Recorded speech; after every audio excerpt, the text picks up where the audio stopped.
ವಿಮೋಚನೆ ಕಾಂಡ 3ನೇ ಅಧ್ಯಾಯ 5ನೇ ವಚನ. ನೆನೆ ದೇವರು ಓದಿಸಿದ್ರು, ಬಟ್ ಅದು ಕಂಪ್ಲೀಟ್ ಮಾಡ್ಲಿಕ್ಕೆ ಆಗಿಲ್ಲ. ಬೇರೆ ಒಂದು ದೇವರು ಅವನಿಗೆ ನೀನು ಹತ್ತಿರ ಬರಬೇಡ, ನೀನು ಹತ್ತಿರ ಬರಬೇಡ, ನಿನ್ನ ಕಾಲಿನ ಕೆರೆಗಳನ್ನು ತೆಗೆದುಹಾಕು, ನಿನ್ನ ಕಾಲಲ್ಲಿರುವಂತ ಕೆರೆಗಳನ್ನ ತೆಗೆದುಹಾಕು, ನೀನು ನಿಂತಿರುವ ಭೂಮಿಯು ಪರಿಶುದ್ಧ ಭೂಮಿ, ನೀನು ನಿಂತಿರುವಂತ ಸ್ಥಳವು ಅಥವಾ ಭೂಮಿಯು ಅದು ಪರಿಶುದ್ಧ ಭೂಮಿ ಎಂದು ಹೇಳಿದನು. ಸಾಕು. Hallelujah, hallelujah, hallelujah. ದೇವರಿಗೆ ಸ್ತೋತ್ರ. ನೀನು ಹತ್ರ ಬರಬೇಡ. ಇದು ಯಾರಿಗೆ ಹೇಳ್ತಾ ಇರೋದು ಅಂದ್ರೆ, ದೇವರು ಮೋಶೆಗೆ ಹೇಳ್ತಾ ಇರುವಂಥದ್ದು. ದೇವರು ಪ್ರಕಟವಾಗಿ ಮೋಶೆಗೆ ಹೇಳ್ತಾ ಇದ್ದಾರೆ, ಮೋಶೆ ನೀನ್ ಹತ್ರ ಬರಬೇಡ. ಅಂದ್ರೆ ಈ ಮೋಶೆ ತೀರ್ಮಾನ ಮಾಡಿ, ಇಲ್ಲಿ ಏನೋ ಒಂದು ಆಶ್ಚರ್ಯಕಾರಿ ನಡೀತಾ ಇದೆಯಲ್ಲ, ಇಲ್ಲಿ ಏನೋ ಒಂದು ಬೆಂಕಿ ಕಾಣ್ತಾ ಇದೀನಲ್ಲ, ಮರದಲ್ಲಿ ಬೆಂಕಿ ಸುಡ್ತಾ ಇದ್ರು ಕೂಡ ಮರ ಸುಟ್ಟು ಹೋಗದೆ ಇರೋದಕ್ಕೆ ಕಾರಣ ಏನು? ಅಲ್ಲಿ ಯಾವ ಶಕ್ತಿ ಇದೆ, ಅಲ್ಲಿ ಯಾವ ಮಹಿಮೆ ಇದೆ, ಕಂಡುಕೊಳ್ಬೇಕು, ತಿಳಿದುಕೊಳ್ಬೇಕು ಅಂತ ಹೇಳಿ ಅವನ ದಾರಿಯನ್ನ ಬಿಟ್ಟು ದೇವರಿರುವಂತ ಸ್ಥಳಕ್ಕೆ ಅವನು ಬರ್ತಾನೆ, ದೇವರಿರುವ ಜಾಗಕ್ಕೆ ಅವನು ಬರ್ತಾನೆ. ಎಷ್ಟು ಆಗುತ್ತೋ ಅಷ್ಟರ ಮಟ್ಟಿಗೆ ಅವನು ಮುಂದೆ ಬರ್ತಾನೆ. ನಂತರವಾಗಿ ಸಡನ್ ಆಗಿ ಒಂದು ಶಬ್ದ ಕೇಳಿಸಲ್ಪಡ್ಲಿಕ್ಕೆ ಸಾಧ್ಯವಾಗ್ತಾ ಇದೆ. ಆ ಶಬ್ದ ಯಾರ್ದಪ್ಪ ಅಂದ್ರೆ ಸ್ವರ್ಗೀಯ ದೇವರದು. ಸ್ವರ್ಗೀಯ ದೇವರು ಮೋಶೆ ಸಂಗಡ ಮಾತಾಡ್ತಾ ಇದ್ದಾರೆ, ಮೋಶೆಯೇ ಮೋಶೆಯೇ ನೀನು ಹತ್ರ ಬರಬೇಡ. ಇವರಿಗೆ ಶಾಕ್ ಆಯ್ತು. ನಾನು ನನ್ನ ದಾರಿಯನ್ನು ಬಿಟ್ಟು, ನನ್ನ ಜಾಗವನ್ನು ಬಿಟ್ಟು, ಆ ಸ್ಥಳವನ್ನು ಬಿಟ್ಟು, ಈ ದೇವರು, ಈ ಶಕ್ತಿ, ಈ ಮಹಿಮೆ ಏನು, ಹೇಗೆ, ಯಾವ ತರ ಅಂತೇಳಿ ತಿಳಿದುಕೊಳ್ಳೋಣ ಅಂತೇಳಿ ನಾನು ಹತ್ರ ಬರುವಾಗ ಈ ದೇವರು ಹೇಳ್ತಾ ಇದ್ದಾರೆ, ಹತ್ರ ಬರಬೇಡ. ಬೇರೆ ದೇವರುಗಳು ಬಂದ್ರೆ ಸಾಕು ಅಂತ ಕಾಯ್ತಾ ಇರ್ತಾರೆ. ಬೇರೆ ದೇವರುಗಳು ಬಂದ್ರೆ ಸಾಕು, ತಟ್ಟೆಯಲ್ಲಿ ಏನ್ ಬೀಳ್ತದೆ, ಉಂಡಿಲಿ ಏನ್ ಬೀಳ್ತದೆ, ಕಾಚು ಇದು ಬೀಳುತ್ತೆ, ಜನಗಳು ಬಂದ್ರೆ ಸಾಕು ಅಂತ ಬೇರೆ ದೇವರುಗಳ ಕಾಯ್ತಾ ಇರ್ತದೆ. ಈ ದೇವ್ರು ಏನಪ್ಪಾ, ಈ ದೇವ್ರು ಪ್ರತ್ಯೇಕವುಳ್ಳ ದೇವರು, ನೀನ್ ಬರಬೇಡ ಅಂತ ಹೇಳ್ತಾ ನಾನು. ಅಲ್ಲಲೋಯ, ಈ ಲೋಕದಲ್ಲಿ ದೇವರುಗಳಿವೆ, ಅದರ ನಡುವೆ ಪರಿಶುದ್ಧನಾಗಿರುವಂತ ದೇವರು ಕೂಡ ಅವನಿದ್ದಾನೆ. ದೇವರುಗಳಂತೇಳಿ ನಾವು ಮಾಡಿಕೊಂಡಿರೋದು ಬೇರೆ, ಅವನೇ ದೇವರಾಗಿರೋನು ಬೇರೆ. ಅರ್ಥ ಆಗ್ತಾ ಇದೆ? ದೇವರುಗಳು ಮನುಷ್ಯರು ಮಾಡಿಕೊಂಡಿರೋ ಚರಿತ್ರೆ ಬೈಬಲಲ್ಲಿ ಇದೆ. ಫಸ್ಟ್ ವಿಗ್ರಹವನ್ನ ಮಾಡಿದೆ ಇಸ್ರಾಯೇಲರು. ಹಲ್ಲೆಲೂಯ. ಇದು ಎಲ್ಲಾದ್ರೂ ನೋಡ್ರಿ, ಒಂದು ಜಾಗದಲ್ಲಿ ಕಲ್ಲಿಟ್ಬಿಟ್ಟು ಆ ಕಲ್ಲಿಗೆ ಎಣ್ಣೆನೋ ಮೊಸರು ಹಾಲೋ ಮೇಲೂ ಇದ್ಬಿಟ್ರೆ ದೇವರಾಗ್ಬಿಡುತ್ತೆ. ಇದು ಬಂದಿದೆಲ್ಲ ಗೊತ್ತಾ ಬೈಬಲಲ್ಲಿ. ಬಟ್ ಈ ರೀತಿ ದೇವರು ಮಾಡಿಲ್ಲ. ಯಾಕೋಬ ಏನ್ ಮಾಡ್ತಾನೆ, ಯಾಕೋಬನು ಇದೇ ತರ ಪ್ರಯಾಣ ಮಾಡ್ಕೊಂಡು ರಾತ್ರಿ ಎಲ್ಲ ಬರ್ತಾ ಇರ್ತಾನೆ. ಒಂದು ಟೈಮ್ ರಾತ್ರಿ ಆಗುತ್ತೆ. ಆ ರಾತ್ರಿಲಿ ಅವನೇನ್ ಮಾಡ್ತಾನೆ, ಮಲಗಬೇಕಂತೇಳಿ ಒಂದು ಸ್ಥಳದಲ್ಲಿ ಮಲಗ್ತಾನೆ. ಮಲಗುವಾಗ ದಿಮ್ಮಿರಲ್ಲ. ಆ ಸಮಯದಲ್ಲಿ ಏನ್ ಮಾಡ್ತಾನೆ, ಒಂದು ಕಲ್ ಸಿಗುತ್ತೆ, ಆ ಕಲ್ ತೆಗೆದುಕೊಂಡು ತಲೆ ಕೆಳಗಡೆ ಇಟ್ಕೊಂಡು ಮಲ್ಕೊಂತಾನೆ. ತಲೆ ಕೆಳಗಡೆ ತಲೆದಿಂಬಾಗಿ ಒಂದು ಕಲ್ಲನ್ನು ಇಟ್ಟುಕೊಂಡು ಮಲಗುವಾಗ ಆ ರಾತ್ರಿ ಅವನಿಗೊಂದು ದರ್ಶನ ಆಗುತ್ತೆ. ಆ ರಾತ್ರಿ ಅವನ ಕಾಯುವಂತ, ಅವನ ಕರೆದಿರುವಂತ, ಅವನು ನಡೆಸ್ತಾ ಇರುವಂತ ಸ್ವರ್ಗದ ದೇವರು ಆ ರಾತ್ರಿ ವೇಳೆಯಲ್ಲಿ ಅವನಿಗಾಗಿ ಪ್ರಕಟವಾಗ್ತಾರ. ಹಲ್ಲೆಲೂಯಾ. ಸ್ವರ್ಗದ ದೇವರು ಅವನಿಗಾಗಿ ಪ್ರಕಟವಾಗುವಾಗ ಆ ಪ್ರಕಟಣೆಯಲ್ಲಿ ಏನು ಗೊತ್ತಾ, ಅವನು ಕಾಣ್ತಾನೆ, ಪರಲೋಕಕ್ಕೂ ಭೂಮಿಗೂ ಒಂದು ಏಣಿ ಹಾಕಲ್ಪಟ್ಟಿರ್ತದೆ. ಈ ಏಣಿ ಮೇಲೆ ಸ್ವರ್ಗದಿಂದ ದೇವದೂತರು ಇಳಿದು ಬರ್ತಾ ಇರ್ತಾರೆ, ಹೋಗ್ತಾ ಇರ್ತಾರೆ, ಇಳಿತಾ ಇರ್ತಾರೆ, ಹತ್ತುತ್ತಾ ಇರ್ತಾರೆ. ಇದು ನೀವು ನೋಡ್ತಾನೆ. ಹಲ್ಲೆಲೂಯಾ. ನೋಡಿದ ತಕ್ಷಣ ಟಕ್ಕಂತಲ್ಲಿ ಬೆಳಗಾಗುತ್ತೆ, ಎಚ್ಚರ ಆಗ್ತಾನೆ, ಅವನು ಆಶ್ಚರ್ಯ ಪಟ್ಬಿಡ್ತಾನೆ. ಇದು ಸಾಧಾರಣವಾದ ಸ್ಥಳವಲ್ಲ, ಇದು ಪರಲೋಕಕ್ಕೆ ದಾರಿ, ಇದು ಪರಲೋಕಕ್ಕೆ ಮಾರ್ಗವಾಗಿರುವ ಸ್ಥಳ. ಇದು ಸಾಧಾರಣವಾದ ಸ್ಥಳವಲ್ಲ, ದೇವರ ಪ್ರಕಟವಾಗಿರುವ ಸ್ಥಳ. ಅದಕ್ಕೆ ಅವನೇನು ಮಾಡ್ತಾನೆ, ಒಂದು ನಿರ್ಧಾರ ಮಾಡ್ತಾನೆ. ನೋಡಪ್ಪ, ನೀನ್ ಪ್ರಕಟ ಆದೆ, ನನಗೆ ಗೊತ್ತಾಯ್ತು ನನ್ನ ಪಿತೃಗಳ ದೇವ್ರು ನೀನು. ಇಲ್ಲಿವರೆಗೂ ನಾನು ಜೀವಂತವಾಗಿದ್ದೀನಿ ನಿನ್ನ ಕೃಪೆ. ಯಾಕಂದ್ರೆ ನಾನು ಮನೆ ಬಿಟ್ಟು ಬಂದು ಎಷ್ಟೋ ದಿವಸಗಳಾಯ್ತು, ಅಲಿತಾ ಇದ್ದೀನಿ, ಓಡ್ತಾ ಇದ್ದೀನಿ. ನಾನು ಬರೋ ಮಾರ್ಗವೆಲ್ಲ ಭಯಂಕರ ಕಾಡು, ಕಾಡು ಪ್ರಾಣಿ ಮೃಗಗಳು ವಾಸ ಮಾಡುವಂತ, ನಡೆದಾಡುವಂತ ಜಾಗ. ಆದ್ರೂ ಕೂಡ ಇಲ್ಲಿ ನಾನು ಬಂದು ಕ್ಷೇಮವಾಗಿ ನಿದ್ದೆ ಮಾಡಿ ರೇ. ಯಾಕೊಬ್ಬನು ನಿದ್ದೆ ಮಾಡ್ತಾರೋ ಒಂದು ಕಾಡಲ್ಲಿ ನಿದ್ದೆ ಮಾಡುದು. ಹೇಗೆ ನಿದ್ದೆ ಮಾಡ್ತಾನಂದ್ರೆ, ತಲೆ ಕೆಳಗಡೆ ತಲೆ ದಿಂಬಾಗಿ ಒಂದು ಕಲ್ಲನ್ನು ಇಟ್ಕೊಂಡು ಕಣ್ಣು ಮುಚ್ಚಿದ ತಕ್ಷಣ ನಿದ್ದೆ ಬಂದ್ಬಿಡ್ತು. ಆ ನಿದ್ದೆಯಲ್ಲಿ ಸ್ವರ್ಗ ದೇವರು ಪ್ರಕಟ ಆಗ್ತದೆ. ನಾವೇ 4 ಗೋಡೆ ಇರುವ, ಬಾಗಿಲಿರುವ, ಕಿಟಕಿ ಸ್ವಲ್ಪ ಓಪನ್ ಆದ್ರೂ ಕೂಡ ಕಿಟಕಿ ಮುಚ್ಚಿಕೊಂಡು ಮಲಗುವ ಹೊಸ ಜಾಗದಲ್ಲಿ ನಿದ್ದೆನೇ ಬರಲ್ಲ. ಬರುತ್ತಾ? ನಿಮ್ಮ ಮನೇಲಿ ಯಾವಾಗೂ ಮಲಗಂಗೆ ಬೇರೆ ಕಡೆ ಹೋದಾಗ ನಿದ್ದೆ ಬರ್ತದಾ? ಸುಮಾರು ಇಲ್ಲ ಅಂದ್ರೂ ಕೂಡ 10-12 ಸಾರಿ ಎದ್ದಿರ್ತೀರಿ ಬೆಳಿಗ್ಗೆ, ರಾತ್ರಿಯಿಂದ ಬೆಳಿಗ್ಗೆ ಅಷ್ಟೊಳಗಡೆ. ಹೌದಾ? ಇಲ್ಲ ಹೌದು ಕೈ ಐತ್ರಿ ಅಲ್ವಾ? ಯಾರೇ ಆಗಲಿ ಹೊಸ ಜಾಗಕ್ಕೆ ಹೋದ್ರೆ ನಿದ್ದೆ. ಬಟ್ ನನಗೆ ಹಂಗಲ್ಲ, ನಾನು ಎಲ್ಲೇ ಹೋಗ್ಲಿ ಒಂದು ಚಿಕ್ಕ ಪ್ರಾರ್ಥನೆ ಮಾಡಿ ಮಲಗ್ಬಿಟ್ರೆ ಬೆಳಗ್ಗೆ ಎದ್ದೇಳೋದು ನಾನು. ದೇವ್ರ ಕೃಪೆ ಅದು. ಸೇಮು ಈ ಯಾಕೋಬ ಏನು ಮಾಡ್ತಾ ಇದ್ದಾನೆ, ಎಲ್ಲಾ ವಸತಿ ಇರುವಂತ ಜಾಗ ಅಲ್ಲ, 4 ಗೋಡೆ ಇರುವ ಜಾಗ ಅಲ್ಲ, ಡೋರ್ ಬಾಗಿಲು ಕಿಟಕಿ ಇರುವ ಜಾಗ ಅಲ್ಲ, ಓಪನ್ ಕಾಡು, ಚೇಳು, ಹಾವು ಎಲ್ಲ ಓಡಾಡುವಂತ ಸ್ಥಳದಲ್ಲಿ ಆರಾಮ ಮಲಗ್ತಾ ಇದ್ದಾನೆ.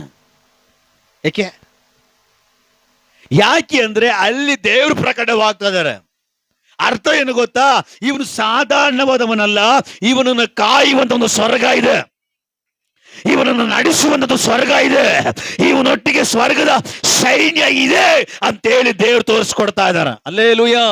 ಅದಕ್ಕೆ ದಾವಿದ ಹೇಳ್ತಾನೆ, ನಾನು ಕಣ್ಣು ಮುಚ್ಚಿದ ತಕ್ಷಣವೇ ನನಗೆ ನಿದ್ದೆ ಬಂದ್ಬಿಡುತ್ತೆ. ಕಣ್ಣು ಮುಚ್ಚಿದ ತಕ್ಷಣನೇ ನಿದ್ದೆ ಬಂದ್ಬಿಡುತ್ತೆ. ಹಂಗಂದಲ್ಲಿ ಬಿಟ್ಟು ಇಲ್ಲಿ ಯಾರು ಕಣ್ಣು ಮುಚ್ಚಬೇಡ್ರಿ. ಹಲ್ಲೆಲೂಯಾ. ಆವಾಗ ಅವನಿಗೆ ಏನ್ ಮಾಡ್ತಾ ಇದ್ದಾನೆ ಅಂದ್ರೆ, ಇದು ವಿಶೇಷನ. ಕಣ್ಣು ಮುಚ್ಚಿದ ತಕ್ಷಣ ನಿದ್ದೆ ಬರ್ತಾ ಇದೆ, ಮಲಗಿದಷ್ಟು ಆರಾಮಾಗಿ ಕನಸುಗಳು ಬರ್ತಾ ಇದೆ, ದರ್ಶನ ಬರ್ತಾ ಇದೆ, ದೇವ್ರ ಪ್ರಕಟ ಆಗ್ತದೆ. ಅಂದ್ರೆ ಈ ಸ್ಥಳ ಸಾಧಾರಣವಾದ ಸ್ಥಳವಲ್ಲ, ದೇವರ ಮಹಿಮೆಯಿಂದ ತುಂಬಲ್ಪಟ್ಟಂತ ಸ್ಥಳ, ದೇವರ ಶಕ್ತಿಯಿಂದ ತುಂಬಲ್ಪಟ್ಟಂತ ಸ್ಥಳ.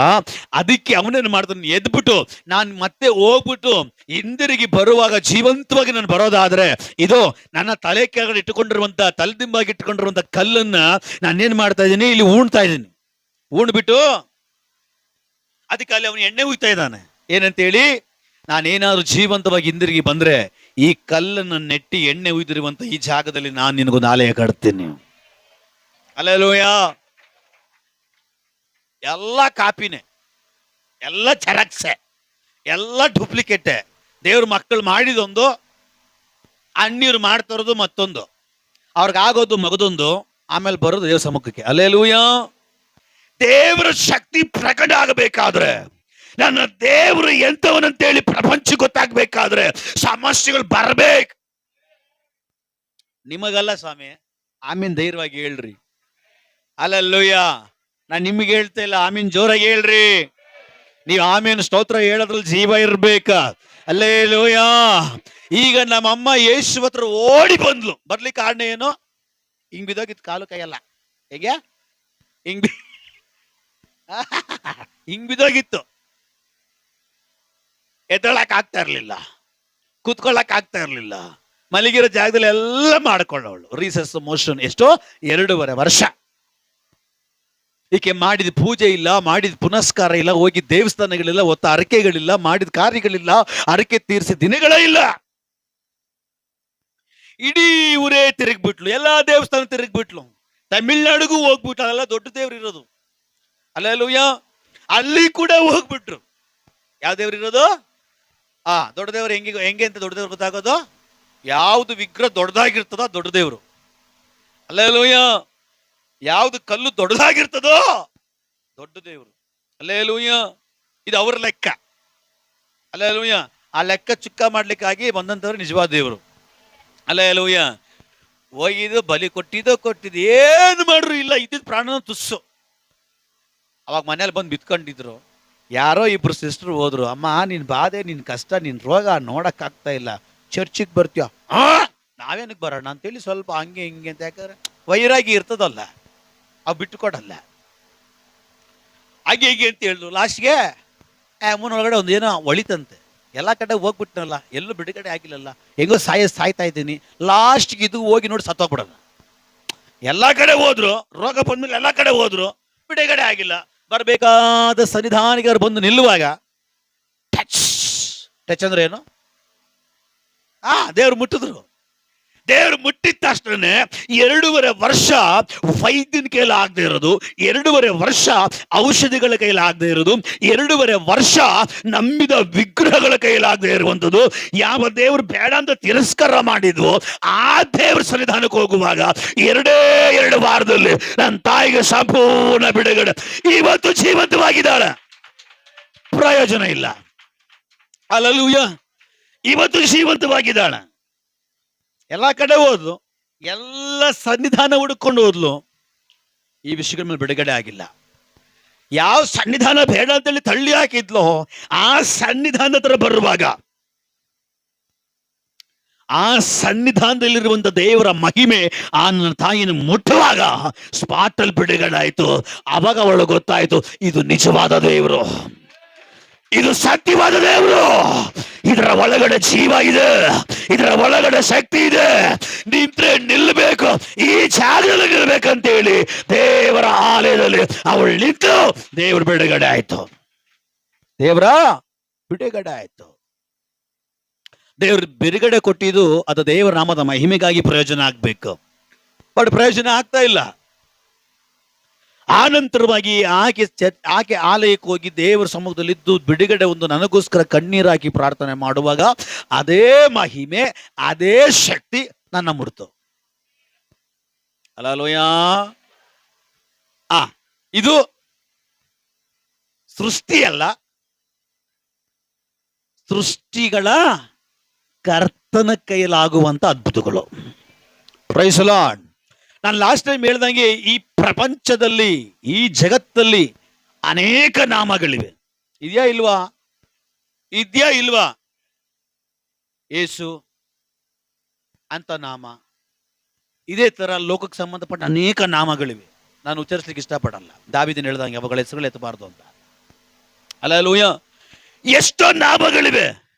ನೀವು ನಂಬ್ತಿರೋ ಬಿಡ್ತಿರೋ ಈ ಎಲ್ಲಾ ನಾಮಗಳಲ್ಲಿ ಯೇಸುವಿನ ನಾಮ ಮೊದಲುಗೊಂಡು ಈ ಪ್ರಪಂಚದಲ್ಲಿ ಮನುಷ್ಯನು ಮಾಡಿಕೊಂಡಿರುವ ಎಲ್ಲಾ ತರದ ಬಚ್ಚಲ ಮನೆ ಕೂಡ ಅಷ್ಟೇ, ಎಲ್ಲಾ ನಾಮಗಳಲ್ಲಿ ಭಯಂಕರ ಅದ್ಭುತಗಳು ನಡೆಯುತ್ತೆ.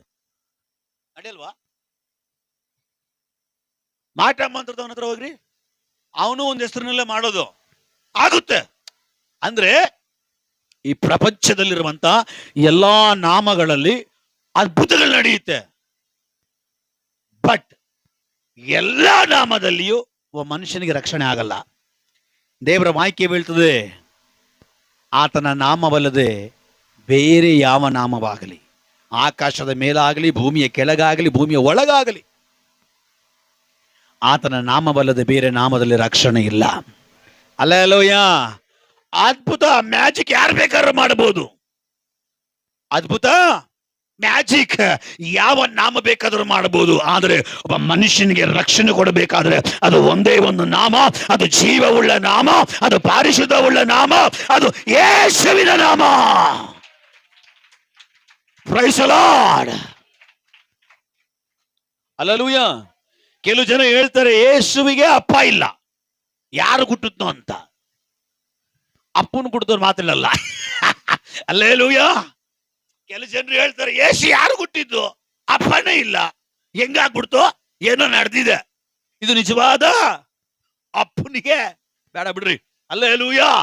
ಆದ್ರೆ ಯೇಸುವಿಗೆ ಒಂದು ಮಿಸ್ಟ್ರಿ ಇದೆ, ಚರಿತ್ರೆ ಇದೆ.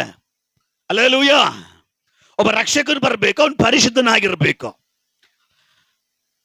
ಈ ವಿಜ್ಞಾನಿಗಳು ಟೆಸ್ಟ್ ಮಾಡ್ತಾರೆ, ಯೇಸು ಸತ್ತಂತ ಜಾಗದಲ್ಲಿ ಎಷ್ಟೋ ಅಡಿ ಒಳಗಡೆ ಒಂದು ಬ್ಲಡ್ ಸಿಗುತ್ತೆ. ಆ ಬ್ಲಡ್ ತೀರಮಾನ ಪೂರ್ತಿ ಒಣಗೋಗಿರುತ್ತೆ.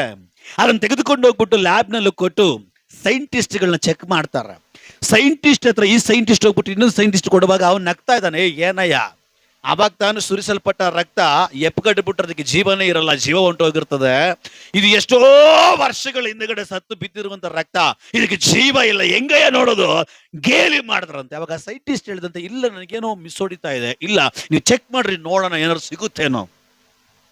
ಇದು ಒಂದು ವಿಶೇಷವಾಗಿರುವಂಥ ಸ್ಥಳದಲ್ಲಿ ತಗೊಂಡು ಬಂದಿದ್ದೀನಿ, ಇದು ವಿಶೇಷವಾಗಿರುವಂಥ ಸ್ಥಳದಿಂದ ತೆಗೆದುಕೊಂಡು ಬಂದಿರುವಂಥದ್ದು.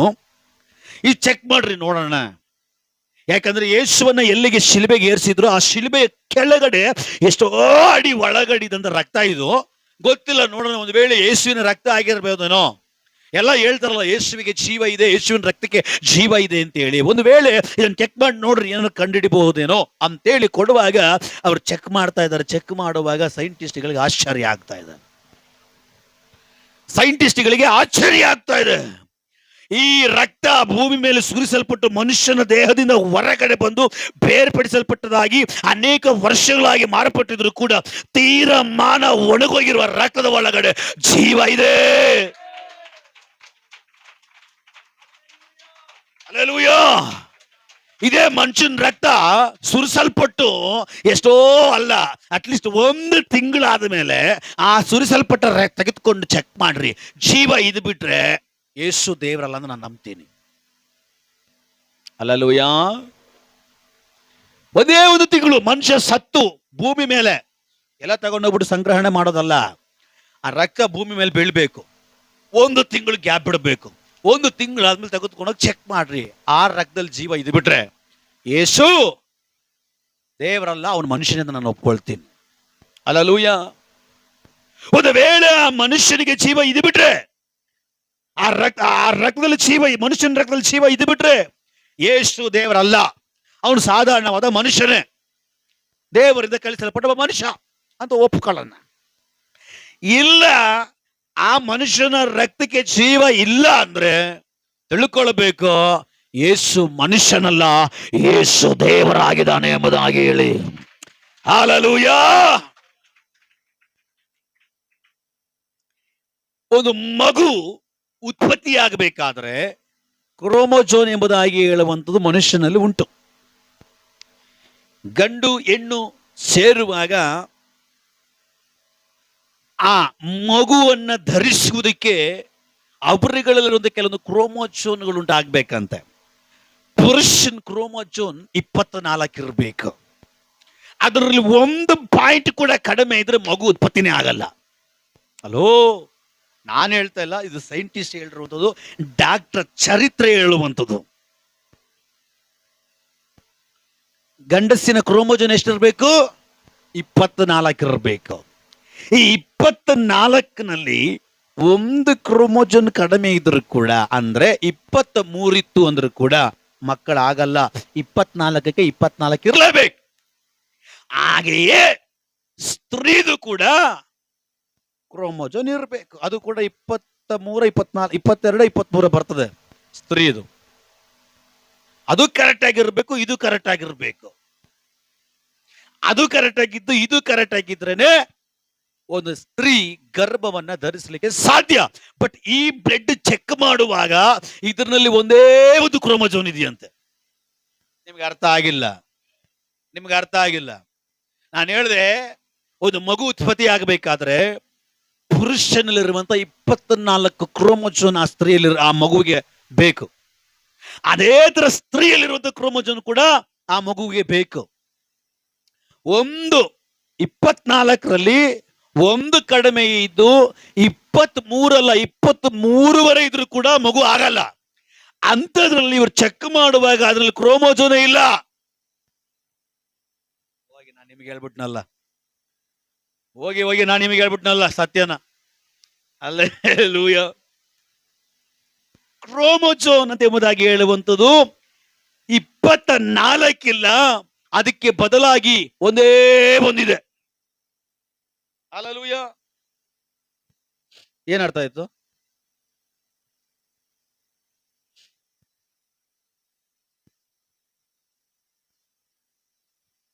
ಒಬ್ಬ ನರ ಮನುಷ್ಯನು ಉತ್ಪತ್ತಿಯಾಗಬೇಕಾದ್ರೆ ಒಬ್ಬ ಪುರುಷನ ಕ್ರೋಮೋಜೋನ್ 24 ಕರೆಕ್ಟ್ ಆಗಿರ್ಬೇಕು. ಅದರಲ್ಲಿ 1 ಕಡಿಮೆ ಆದ್ರೂ ಕೂಡ ಒಂದು ಮಗು ಉತ್ಪತ್ತಿ ಆಗಲ್ಲ.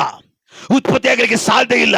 ಅಂಥದ್ರಲ್ಲಿ ಬರೀ ಒಂದೇ ಒಂದು ಕ್ರೋಮೋಜೋನ್ ಇದೆ, 23 ಇಲ್ಲ. ಮತ್ತೆ ಹೇಗೆ ಉತ್ಪತ್ತಿ ಆಗಲಿಕ್ಕೆ ಸಾಧ್ಯ? ಅವನು ಮನುಷ್ಯನಲ್ಲ, ಅವನು ದೇವರು ಅಂತ ಹೇಳಿ ತೋರಿಸಿಕೊಡುವ ಕಾರ್ಯವಾಗಿದೆ. Hallelujah, praise the Lord. ಸರಿ, ಅವನು ಸತ್ತ. ದೇವರಿಗೆ ಸಾವಿಲ್ಲ, ದೇವರಿಗೆ ಸಾವಿಲ್ಲ. ಚಿರಂಜೀವಿ ಅಂತ ಹೆಸರಿದೆ. ಆ ಸಾವನ್ನು ಗೆಲ್ಲಕ್ಕೆ, ಯೌವನವಾಗಿರೋಕೆ ಒಂದು ಯುದ್ಧ ಮಾಡ್ತಾರೆ. ಈ ಲೋಕದಲ್ಲಿ ಹೆಸರು ತೆಗೆದುಕೊಂಡಿರುವಂತವ್ರು ಯುದ್ಧ ಮಾಡ್ತಾರೆ. ಏನಕ್ಕೆ? ನಾನು ಯೌವನವಾಗಿರ್ಬೇಕು, ವಯಸ್ಸಾಗಬಾರ್ದು, ಸಾವೇ ಬರಬಾರ್ದು ಅಂತೇಳಿ ಕುಡಿಲಿಕ್ಕೆ ಅಂತ ಹೇಳ್ಬಿಟ್ಟು ಒಂದು ಚೆಂಬೆಲಿ ಇರ್ತದೆ, ಅದನ್ನ ಸರ್ಪ ಸುತ್ಕೊಂಡ್ಬಿಡ್ತದೆ. ಒಂದು ಸರ್ಪ ತುಂಡನ್ನು ಆ ಕಡೆ ಎಳಿತಾರೆ, ಒಂದು ಸರ್ಪ ತುಂಡನ್ನು ಈ ಕಡೆ ಎಳಿತಾರೆ. ಎಳ್ದಿದ್ದು ಅಮೃತ. ಹಲ್ಲೆಲೂಯಾ. ಯಾವ ವೃತ? ಅಮೃತಕ್ಕಾಗಿ ಫೈಟ್. ಯೇಸು ಅಮೃತಕ್ಕಾಗಿ ಫೈಟ್ ಮಾಡ್ಲಿಕ್ಕೆ ಬಂದಿಲ್ಲ, ಯೇಸು ಜೀವಕ್ಕಾಗಿ ಫೈಟ್ ಮಾಡ್ಲಿಕ್ಕೆ ಬಂದಿಲ್ಲ, ಯೇಸು ಲೋಕ ಸಂಪಾದನೆ ಮಾಡೋದಕ್ಕೂ ಅದನ್ನು ಇಲ್ಲಿ ಬಂದಿಲ್ಲ, ಫೈಟ್ ಮಾಡಿಲ್ಲ. ಅವನು ಶತ್ರುವಿನ ಮೇಲೆ, ಸೈತಾನನ ಮೇಲೆ ಫೈಟ್ ಮಾಡಿದ್ದು ತನ್ನ ಜನರನ್ನ ಸಂಪಾದಿಸುವುದಕ್ಕಾಗಿ. ಹಲ್ಲೆಲೂಯಾ. ತನ್ನ ಆತ್ಮಗಳನ್ನು, ದೇವರು ಸೃಷ್ಟಿ ಮಾಡಿರುವ ಸೃಷ್ಟಿಗಳ ಆತ್ಮವನ್ನ ಸಂಪಾದಿಸುವುದಕ್ಕಾಗಿ ಯುದ್ಧ ಮಾಡ್ಲಿಕ್ಕಾಗಿ ಬಂದವನು. ಅವನೇ ದೇವರಾಗಲಿಕ್ಕೆ ಸಾಧ್ಯ. ಹಲ್ಲೆಲೂಯಾ. ಯೇಸು ಹೇಳ್ತಾರೆ, ಪೇತ್ರ ಹೇಳ್ತಾನೆ, ನಾನು ನಿನ್ನ ಸಂಗಡ ಬರ್ತೀನಿ. ಅಪ್ಪ ಸ್ವಾಮಿ, ನಾನು ತಲೆ ಇಡಕ್ಕೆ ಜಾಗ ಇಲ್ಲ, ನಿನಗೆಲ್ಲಿ ಜಾಗ? ಅಂದ್ರೆ ಏನು? ಯೇಸು ಸ್ವಾಮಿಗೆ ಕಾಲಡಿ ಕೂಡ ಜಾಗ ಇರಲಿಲ್ಲ ಅಂತ. ಯಾಕೆ? ನನ್ನ ದೇವರಿಗೆ 500 ಎಕರೆ 1000 ಎಕರೆ ಸಾಲಲ್ಲ. ದೇವರು ಅಂದಮೇಲೆ ಇಡೀ ಪ್ರಪಂಚನೇ ಅವಂದಾಗಿರ್ತದೆ. ಹಲ್ಲೆಲೂಯಾ. ಇಡೀ ಪ್ರಪಂಚನೇ ಅವಂದಾಗಿರುವಾಗ ಎಕರೆ ಯಾರಿಗೆ ಬೇಕು? ದೇವ್ರು ಹೇಳ್ತಾರೆ, ಈ ಲೋಕದಲ್ಲಿರೋ ಊರಿ ಹೋತ ಎಲ್ಲ ನಂದೇ ಕಣ ಯೋ ಅಂತಾರೆ ದೇವ್ರು. ಸರಿ ಬಿಡ್ರಿ. ಇವಾಗೆಲ್ಲ ಹಲ್ಲೆಲೂಯಾ, ಬೆಳ್ಳಿ ಬಂಗಾರ ಒಡವೆ ದುಡ್ಡು ಎಕರೆ ಇದೆಲ್ಲ ಲೋಕ ಮಾಡಿಕೊಂಡ್ರೆ ಅದಕ್ಕೆ ಬೇಕು, ಅದಕ್ಕೆ ಪಾಪ. ಹಲ್ಲೆಲೂಯಾ. ಆದ್ರೆ ಯೇಸು ಸ್ವಾಮಿ ಪ್ರಪಂಚಕ್ಕೆ ಬಂದು 33 ವರ್ಷ ಆಯಿತು. ಕಾಲಡಿ ಸೈಟ್ ಇಲ್ಲ, ಕಾಲಡಿ ಜಾಗ ದೇವ್ರು ತಗೊಂಡಿಲ್ಲ, 100 ಗ್ರಾಮ್ ಬಂಗಾರನೂ ತಗೊಂಡಿಲ್ಲ, ಏನು ಇಲ್ಲ. ಏನು ಇಲ್ಲದವನಾಗಿ ಬಂದನು, ಏನು ಇಲ್ಲದವನಾಗಿ ಹೋದನು. ಅವನು ಬಂದಿದೆ ನಮ್ಮನ್ನು ಆದಾಯ ಮಾಡುವುದಕ್ಕಾಗಿ, ನಮ್ಮನ್ನು ಸಂಪಾದಿಸುವುದಕ್ಕಾಗಿ, ನಮ್ಮನ್ನು ಗಳಿಸುವುದಕ್ಕಾಗಿ. ಹಲ್ಲೆಲೂಯಾ. ಇದು ನಿಜವಾದ ದೇವರಿಗಿರುವ ನೋಟ. ಯಾವ ದೇವ್ರಿ ಆಗ ದುಡ್ಡಿಗೆ ಆಸೆ ಪಡ್ತಾನೆ? ಹೇಳ್ಬೇಕಪ್ಪ. ಯಾವ ದೇವರು ದುಡ್ಡಿಗೆ ಆಸೆ ಪಡ್ತಾರೆ? ಒಡವೆಗೆ ಆಸೆ ಪಡ್ತಾರೆ, ಕಿರೀಟಿಗೆ ಆಸೆ ಪಡ್ತಾರೆ. ಯಾರೋ ಒಬ್ಬ ಕಳ್ಳ ಬರ್ತಾನೆ, ಪಾಪ ಅವನ ಬಡವಾಗಿರೋದಕ್ಕೆ ಕಳ್ತನ ಮಾಡ್ತಾನೆ. ಬಡವಾಗಿರೋದಕ್ಕೆ ಹಾಗಂತ ಹೇಳ್ಬಿಟ್ಟು ನಾನು ಬಡವ ಅಂದ್ಬಿಟ್ಟು ಮನೆಗೆ ನುಗ್ಬಿಟ್ರ. ಹಲ್ಲೆಲೂಯಾ. ನಾನು ನಿಮಗೆ ಹೇಳ್ತಾ ಇಲ್ಲ, ಲೋಕದಲ್ಲಿರೋ ಕಳ್ಳರಿಗೆ ಹೇಳ್ತಾ ಇದ್ದೇನೆ. ಅವ್ನು ಕಳ್ತನ, ಅವ್ರ ಅಪ್ಪ ಅವ್ರ ಅಮ್ಮ ಶ್ರೀಮಂತರಾಗಿದ್ರೆ, ಕೋಟಿಗೆ ಲಕ್ಷಕ್ಕೆ ಬದುಕ್ತಾ ಇದ್ರೆ ಅವ್ನು ಕಳ್ತನ ಮಾಡಕ್ ಬರ್ತಾ ಇದ್ನ? ಎಲ್ಲ ಬಿಸ್ನೆಸ್ ಮಾಡ್ಕೊಂಡಿರ್ತಾ ಇದ್ದ, ರಿಯಲ್ ಎಸ್ಟೇಟ್ ಕೆಲಸ ಮಾಡ್ಕೊಂಡು ಬದುಕ್ತಾ ಇದ್ದ, ಏನೋ ಒಂದು ಜೀವನ ಮಾಡ್ಕೊಂಡು ಬದುಕ್ತಾ ಇದ್ದ. ಪಾಪ ಅವ್ನು ಬಡವ, ಅವನ ಹತ್ರ ಏನು ಇಲ್ಲ. ಅಂದ್ರೆ ಕಳ್ತನ ಮಾಡಕ್ ಹೋಗೋನು ಯಾರು? ಬಡವ. ಹಂಗಂತ ಹೇಳ್ಬಿಟ್ಟು ನಿಮ್ಮ ಮನೆಗೆ ಯಾರು ಕಳ್ತನ ಮಾಡಕ್ ಬಂದ್ಬಿಟ್ರೆ ಪಾಸ್ಟ್ ಹೇಳಿದ್ರೆ ಪಾಪ ಬಡವ ಅಂತ, ಬನ್ನಿ ಸರ್ ಬನ್ನಿ ನೋಡಿ ಇಲ್ಲಿ ಇಟ್ಟಿದ್ದೀನಿ ದೋಷಿಸ್ಬಿಟ್ರ ಆಮೇಲೆ. ಹಲ್ಲೆಲೂಯಾ. ಈ ಕಳ್ತನ ಮಾಡೋದು ಬಡವನಾಗಿರ್ತಾನೆ, ಅವ್ರ ಇರಲ್ಲ, ಏನೋ ತಗೊಂಡು ಏನೋ ಮಾಡ್ಬೇಕಂತ ಬರ್ತಾನೆ, ಅಪ್ಪಿ ದೇವಸ್ಥಾನಕ್ಕೆ ನುಗ್ಬಿಡ್ತಾನೆ. ಅಪ್ಪಿ ದೇವಸ್ಥಾನಕ್ಕೆ ಹೋಗಿದ ತಕ್ಷಣ ಫಸ್ಟ್ ಅವ್ನು ಕೈ ಹಾಕೋದು ಎಲ್ಲ ಗೊತ್ತಾ?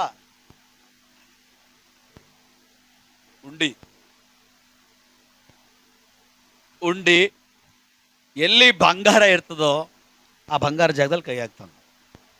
ಕೆಲ ಜನರು ಬಂಗಾರದ ಕಣ್ಣು, ಬಟ್ ನಮ್ಮ ದೇವರಿಗೆ ಅಗ್ನಿ ಜ್ವಾಲೆ ಉಳ್ಳ ಕಣ್ಣು. ಅಗ್ನಿ ಜ್ವಾಲೆ ಉಳ್ಳ ಕಣ್ಣಿಗೆ ಎಷ್ಟು ಬಂಗಾರ ಇಕ್ಕಿದ್ರು ಕೂಡ ಕರ್ಗೋಗುತ್ತೆ. ಯಾವ ಬಂಗಾರದ ಕಣ್ಣಿಕ್ಕಿದ್ರು ಕೂಡ ನಿಲ್ಲಲ್ಲ, ಯಾವ ಬೆಳ್ಳಿ ಕಣ್ಣಿಕ್ಕಿದ್ರು ಕೂಡ ನಿಲ್ಲಲ್ಲ, ಏನು ನಿಲ್ಲಲ್ಲ, ಎಲ್ಲ ಕರ್ಗೋಗ್ಯದ. ಅವನ ಅಗ್ನಿ ಜ್ವಾಲೆ ಉಳ್ಳ ಕಣ್ಣು. ಅಗ್ನಿ ಜ್ವಾಲೆ ಕಣ್ಣು ಮುಂದ್ಗಡೆ ಯಾವ್ದು ಇಡಕ್ಕಾಗುತ್ತೆ? ಆಗಲ್ಲ. ಇದಕ್ಕೆ ಕಣ್ಣು ಇಟ್ಟಿದ್ದು ನೋಡ, ಈ ಕಣ್ಣು ಇಟ್ಟಿದ ತಕ್ಷಣ ಕಳ್ಳನ ಕಣ್ಣು ಬಿತ್ತು. ಹಲ್ಲೆಲೂಯಾ. ಇದು ಕಣ್ಣು ಬಿದ್ದಿಲ್ಲ ಗೊತ್ತಿಲ್ಲ, ಇದು ಕಣ್ಣು ಇಟ್ಟಿದ ತಕ್ಷಣ ಕಳ್ಳನ ಕಣ್ಣು ಬಿತ್ತು. ಹಲ್ಲೆಲೂಯಾ. ಏನಂತ ಹೇಳಿ, CC ಕ್ಯಾಮ್ರಾ ಇಲ್ಲ, ಏನು ಇಲ್ಲ, ಬಂಗಾರದ 12 ಜೊತೆ ಕಣ್ಣುಗಳಿಟ್ಟಿದ್ದಾರೆ, ತೆಗೆದುಕೊಂಡ್ರೆ ನನ್ನ ಲೈಫ್ ಸೆಟ್ಲು ಅಂತ ಹೇಳಿ ಒಳಗಡೆ ಹೋಗಿ ಕಣ್ಣು ತಗೊಂಡು ಹೋಗ್ಬಿಟ್ಟ. ನೋಡ್ರಿ, ಜನ ಹೇಳ್ತಾರೆ ದೇವ್ರು ಬಿಡ್ತಾನ ಅವನ್ನ, ಕಣ್ಣು ತಗೊಂಡು ಹೋಗಿದ್ದಾನೆ, ಅವನ ಕಣ್ಣೇ ಹೋಗ್ಬಿಡ್ತದೆ. ಅಲ್ಲೇಲೂಯ. ಈ ಪ್ರಪಂಚದಲ್ಲಿ ಮನುಷ್ಯನ ಮಾಡಿಕೊಂಡಿರುವಂಥ ದೇವರುಗಳಿಗೇನು ಬೇಕು? ಕಣ್ಣು ಬೇಕು, ಕೈ ಬೇಕು, ಕಡಗ ಬೇಕು, ಕಾಲ್ಚೆನ್ ಬೇಕು, ಎಲ್ಲ ಬೇಕು, ಎಲ್ಲ ಬೇಕು, ಎಲ್ಲ ಬೇಕು. ಉಂಡಿ ಬೇಕು, ಅದನ್ನು ಕಾಯಕ್ಕೆ CC ಕ್ಯಾಮ್ರಾ ಬೇಕು. ಅಲ್ಲೇಲೂಯ. ಅದನ್ನು ಕಾಯ್ಲಿಕ್ಕೆ CC ಕ್ಯಾಮ್ರಾ ಬೇಕು, ಸಿಪಾಯಿಗಳು ಬೇಕು. ಅಂದ್ರೆ ಏನು? ಬ್ಯಾಚ್ಮೆನ್ಗಳು ಬೇಕು, ಸೆಕ್ಯೂರಿಟಿಗಳು ಬೇಕು. ಇದೆಲ್ಲ ಇಲ್ದ್ರೆ 4-5 ಬಾಗಿಲು ಎಕ್ಸ್ಟ್ರಾ, ಕಿಟಕಿಗಳೆಲ್ಲ ಬಂದೋಬಸ್ತು. ಯಾಕೆ? ಕಳ್ಳನ ಕೈಯಿಂದಲೇ ಹೇಳ್ರಪ್ಪ, ಕಳ್ಳರ ಕೈಯಿಂದಲೇ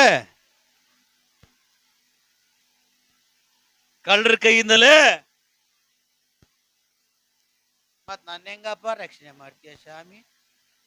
ಹಲ್ಲೆಲೂಯ.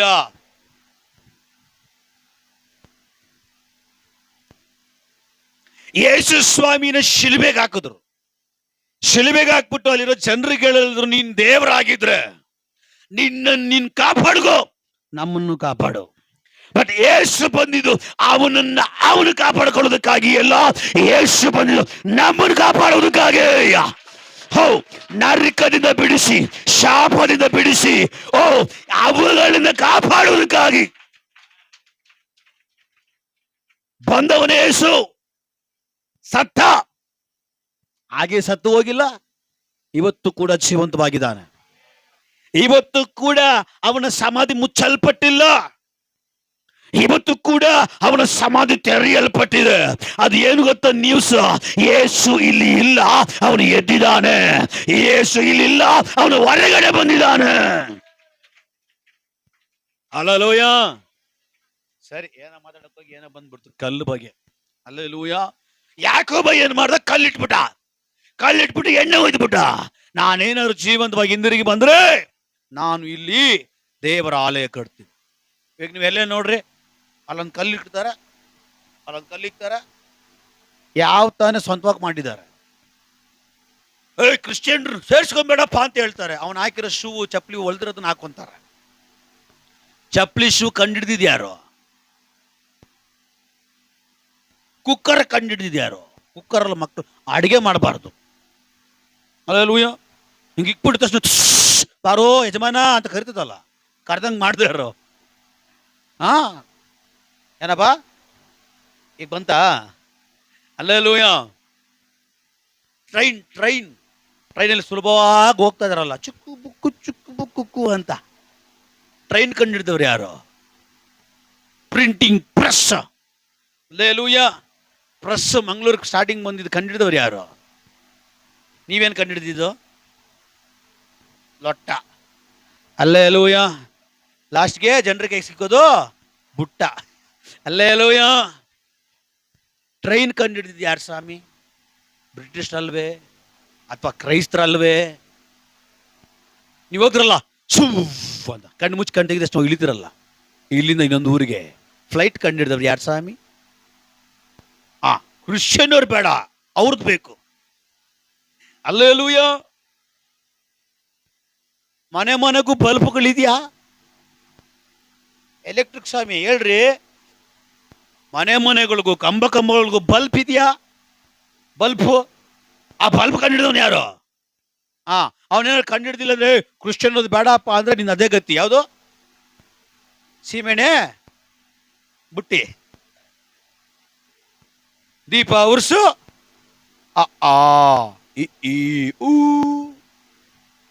ಕರೆಂಟ್ ಇಲ್ಲ, ಬಲ್ಬ್ ಅನ್ನ ಕಂಡಿಡಿದವ್ರು ಯಾರು? ಮನೆಗಳಲ್ಲಿ ತೆಗಿಬೇಕೀಗ. ಹಲ್ಲೆಲೂಯ. ಹಾಸ್ಪಿಟ್ಲ್ಗಳು ಮಾಡಿದವ್ರು ಯಾರು ಸ್ವಾಮಿ? ಹಾಸ್ಪಿಟ್ಲ್ ಮಾಡಕ್ಕೆ ಕೇಳಿದವ್ರು ಯಾರು? ಯೇಸು ಸ್ವಾಮಿನೇ. ಹೆಂಗೆ? ನೀವು 108 ಆಂಬುಲೆನ್ಸ್ ನೋಡಿದ್ದೀರಾ? ಮತ್ತೆ 10-8 ಬರೋದದು. ಉಚಿತವಾಗಿ ಪಡೆದುಕೊಂಡಿದ್ದೀರಿ, ಉಚಿತವಾಗಿ ಕೊಡ್ರಿ. ಅದಕ್ಕೆ ಆಂಬುಲೆನ್ಸು. ಕಳ್ಳನ ಮಕ್ಕಳು ಇವತ್ತು ಕೂಡ ಕಾಸ್ಕೊಂಡು ತಿಂತಾರೆ. ಆಂಬುಲೆನ್ಸ್ ಫ್ರೀ ಅಂತ ಹೇಳ್ತಾರೆ, 500 ಕೊಟ್ಟರೆ 1000 ಕೊಟ್ಟರೆ ಬರ್ತೀನಿ ಅಂತಾರೆ. ಕಳ್ಳ ಅನ್ಬೇಕಾ ಕದಿಮ ಅನ್ಬೇಕಾ? ಅಲ್ಲೇಲೂಯ. ಮತ್ತೆ ದೊಡ್ಡದಾಗಿ ಫ್ರೀ, ಉಚಿತ ಅಂತೆ. ಅವ್ರಿಗೆ ಗೊತ್ತಿಲ್ಲ ಸಾವು ಖಚಿತ ಅಂತ. ಅಲ್ಲೇಲೂಯ. 108 ಎಲ್ಲಿಂದ ಬಂದಿತ್ತು? ಓದ್ರಿ, ಮತ್ತೆ 10:8 ಓದ್ರಿ. ಜನಗಳಿಗೆ ಜ್ಞಾನೋದಯ ಆಗಲಿ. ಮಾತಾಡಕ್ಕೆ ಮಾತಿದೆ, ಬಾಯಿದೆ ಅಂತ ಮಾತಾಡ್ತಾರೆ, ಮೂಳೆ ಇಲ್ಲ ನಾಲಿಗೆ. ಅಲ್ಲೇಲೂಯ. ನಮ್ಮ ಜನಗಳಿಗೆ ವಾಕ್ಯನೇ ಸಿಕ್ಕಲ್ಲ. ಸ್ಪಷ್ಟ ಮಾಡಿ. ಎಲ್ಲಿಂದ ಓದ್ತಾ ಇದ್ದೀರಿ? ಮತ್ತಾಯ 8ನೇ ಅಧ್ಯಾಯ, 10ನೇ ಅಧ್ಯಾಯ 8ನೇ ವಾಕ್ಯ. ಓದ್ರಿ. ರೋಗಿಗಳನ್ನು ಸ್ವಸ್ಥ ಮಾಡಿರಿ, ಸತ್ತವರನ್ನು ಬದುಕಿಸಿರಿ, ಸತ್ತವರನ್ನ ಬದುಕಿಸಿರಿ, ಕುಷ್ಠ ಹತ್ತಿದವರನ್ನು ಶುದ್ಧಿ ಮಾಡಿ, ಕುಷ್ಠ ಹತ್ತಿದವರನ್ನ ಶುದ್ಧಿ ಮಾಡ್ರಿ, ದೆವ್ವಗಳನ್ನು ಬಿಡಿಸಿ, ದೆವ್ವಗಳನ್ನ ಬಿಡಿಸಿರಿ, ಉಚಿತವಾಗಿ ಹೊಂದಿರಿ, ಉಚಿತವಾಗಿ ಹೊಂದಿದ್ದೀರಿ, ಉಚಿತವಾಗಿ ಕೊಡಿರಿ. ಅದಕ್ಕೆ ಉಚಿತ ಆಂಬುಲೆನ್ಸ್. ಅಲ್ಲೇಲೂಯ. ಅದಕ್ಕೆ ನೋಡ್ರಿ 108 ಹಾಕಿರೋದು. ಮತ್ತೆ 10:8 ಅದೇ ವಾಕ್ಯ. ಅಲ್ಲೇಲೂಯ. ಇದೆಲ್ಲ ಬಿಡ್ರಿ. ಫಸ್ಟ್ ಔಷಧಿಯನ್ನು ಹಾಕಿ ಹಾಸ್ಪಿಟಲ್ ಕಂಡಿಡಿದಿದೆ ಯೇಸು ಸ್ವಾಮಿ. ಹೆಂಗೆ ಗೊತ್ತಾಗ್ಬಿಟ್ಟಿದ್ರೆ ನಾವು ಸೈಂಟಿಸ್ಟ್ಗಳಾಗ್ಬಿಡ್ತಾ ಇದ್ವಿ.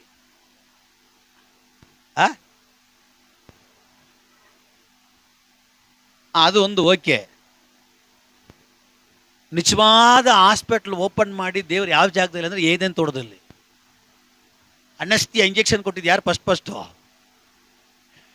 ಆದಮನಿಗೆ ಗಾಢವಾದ ನಿದ್ರೆ ಕೊಟ್ಟು ನಾವೊಂದು ಆಪರೇಷನ್ ಮಾಡ್ತಾವ್ರೆ. ಆಪರೇಷನ್ ಟೇಕ್ಟರ್ ಉಂಟು ಮಾಡಿದೆ ನಾವು ಸ್ವರ್ಗದ ದೇವರು. ಬಟ್ ಡಾಕ್ಟರ್ ಕೈಯಲ್ಲಿ ಆಗದೆ ಇರೋದು, ಪ್ರಪಂಚದ ಕೈಯಲ್ಲಿ ಆಗದೆ ಇರೋದು, ಮನುಷ್ಯನ ಕೈಯಲ್ಲಿ ಆಗದೆ ಇರೋದನ್ನ ಮಾಡೋದಕ್ಕೋಸ್ಕರವಾಗಿರೋವನೇ ಸ್ವರ್ಗೀಯ ದೇವರು. Hallelujah. Praise the lord.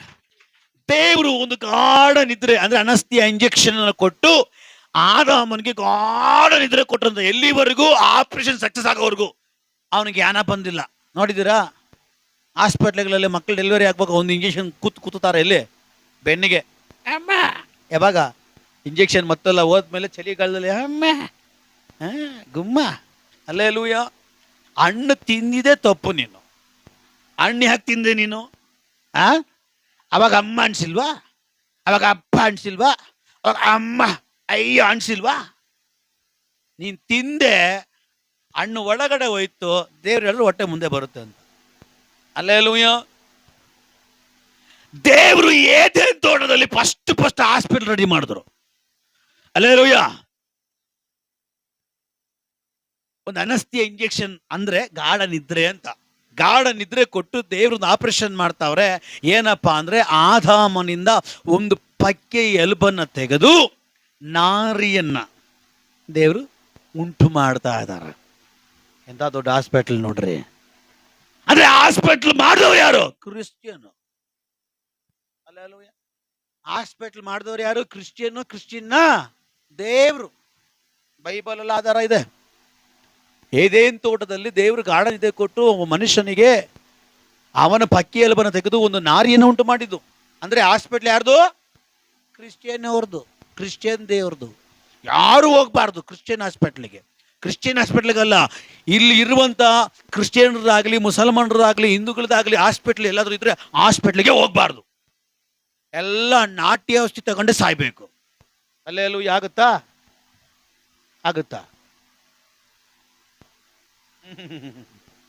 Hospital ಕಂಡಿಡಿದ್ಯಾರು? ದೇವ್ರು. ಎರಡನೇದಾಗಿ ಒಬ್ಬ ಮನುಷ್ಯನು ಯೆರೂಸಲೇಮನ್ನು ಬಿಟ್ಟು ಯೆರಿಕೋವಿಗೆ ಹೋಗೋ ದಾರಿಯಲ್ಲಿ ಘಟ್ಟವನ್ನ ತಿಳಿದು ಬರ್ತಾ ಇರ್ತಾನೆ. ಅಲ್ಲಿ 4 ಜನ ಕಳ್ಳರು ಬರ್ತಾರೆ. ಚೆನ್ನಾಗಿ ಓಡುದು ಬಡುದು ಹರಬರ ಶಿವ ಮಾಡಿ ಅವನ ಹತ್ರ ಇರೋದನ್ನೆಲ್ಲ ಕಿತ್ಕೊಂಡ್ಬಿಡ್ತಾರೆ. ಇನ್ನೇನು ಪ್ರಾಣ ಹೋಗ್ತಾ ಇರ್ತದೆ. ಯಾರೋ ಬರ್ತಾರೆ ಗುಣ ಮಾಡಕ್ಕೆ, ಅವ್ರ ಹತ್ರ ಔಷಧಿ ಇರಲ್ಲ. ಆ ಟೈಮ್ನಲ್ಲಿ ಯೇಸು ಅಲ್ಲಿ ಬರ್ತಾರೆ. ಒಳ್ಳೆ ಸಮಾರಿದವನಲ್ಲಿ ಬರ್ತಾನೆ. ₹1 ತಗೊಂಡಿಲ್ಲ. ಅವನ ಗಾಯಗಳನ್ನು ಕಟ್ಟುವುದಕ್ಕೆ ಯೇಸು ಹತ್ರ ಎಣ್ಣೆ ಇತ್ತು, ದ್ರಾಕ್ಷಾರಸ ಇತ್ತು. ಎಣ್ಣೆಯನ್ನ ಹಚ್ಚದ, ದ್ರಾಕ್ಷಾರಸವನ್ನು ಹಾಕ್ದ, ಅವನ ಗಾಯವನ್ನ ಕಟ್ಟದ. ಇವತ್ತು ಯೇಸು ಮತಂದ್ರ ಮಾಡ್ಬಿಟ್ರ? ಯೇಸು ಏನಾದ್ರೂ ಹೋಗಿ ಅವನ ಗಾಯ ಕಟ್ಟಿಲ್ಲ ಅಂದ್ರೆ ಮಗನ ಪ್ರಾಣ ಉಂಟಾಗ್ಬಿಡ್ತಾ ಇತ್ತು. ಈ ಪ್ರಪಂಚದಲ್ಲಿ ಪ್ರಾಣ ತೆಗಿಯವರೇ ಹೊರತು ಪ್ರಾಣ ಉಳಿಸೋರಿಲ್ಲ. ಹಲ್ಲೆಲೂಯ. ಯೇಸು 1 ರೂಪಾಯಿ ತಗೊಂಡಿಲ್ಲ, ಫ್ರೀ ಚಿಕಿತ್ಸೆ. ಅವನ ಗಾಡಿಯಲ್ಲೇ ಕುಣಿಸ್ಕೊಂಡ್ರು, ಛತ್ರ ಕರ್ಕೊಂಡು ಹೋದ್ರು, ಮತ್ತೆ ಅಲ್ಲಿ ದುಡ್ಡು ಕೊಟ್ಟರು, ಇನ್ನ ಬೇಕಾದ್ರೆ ನಾನು ಕೊಡ್ತೀನಿ ಅಂದ್ರು. ದೇವ್ರು ಹೇಳಿದ್ರು ಉಚಿತವಾಗಿ ಪಡ್ಕೊಂಡಿದ್ರು, ಉಚಿತವಾಗಿ ಕೊಡ್ರಿ. ನಾವು ಉಚಿತವಾಗಿ ಕೊಟ್ಟರೆ ತೊಂದ್ರೆ. ಇವ್ರು ಕೊಡಕ್ಕಾಗಲ್ಲ, ಕೊಡೋರ್ಗು ಬಿಡಲ್ಲ. ಇವ್ರು ಮಾಡಲ್ಲ, ಮಾಡೋರ್ಗು ಬಿಡಲ್ಲ. ಇವ್ರು ಸಾಯಲ್ಲ. Hallelujah, praise the lord. ನಿಜಾನ ಸುಳ್ಳ? ಸರಿ, ನಮ್ ಶಿವಣ್ಣ ಆಕ್ಟರ್ ಶಿವರಾಜ್ ಕುಮಾರ್ ಗೊತ್ತಲ್ಲ, ಅಮೆರಿಕೆಗೆ ಏನಕ್ಕೆ ಹೋಗಿದ್ದು?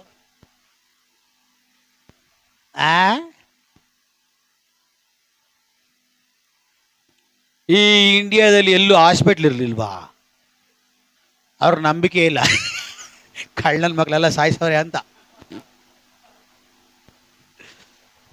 ಕಳ್ಳ ಎಲ್ಲ ಸಾಯಿಸ್ಬಿಟ್ಟು ಹೆಣದ ಮೇಲೆ ದುಡ್ಡು ಸಂಪಾದನೆ ಮಾಡೋರು. ಹಲ್ಲೆಲೂಯ.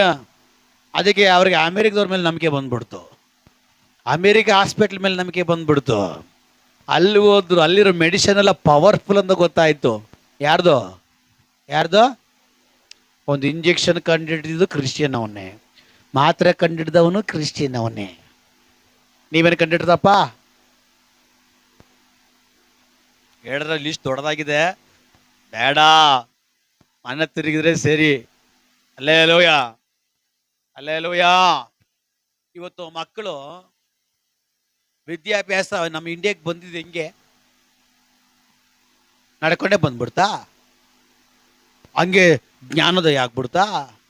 ಮಿಷನರಿಗಳು, ಕ್ರಿಶ್ಚಿಯನರುಗಳು ಬಂದು ಅಲ್ಲಲ್ಲಿ ಹಾಸ್ಪಿಟ್ಲ್ಗಳನ್ನು ಮಾಡಿ, ಔಷಧಿಗಳನ್ನು ಕೊಟ್ಟು, ಹಾಸ್ಪಿಟ್ಲ್ಗಳನ್ನ ಮಾಡಿದ ನಿಮಿತ್ತವಾಗಿ ಹಾಸ್ಪಿಟ್ಲ್ ಬಂತು.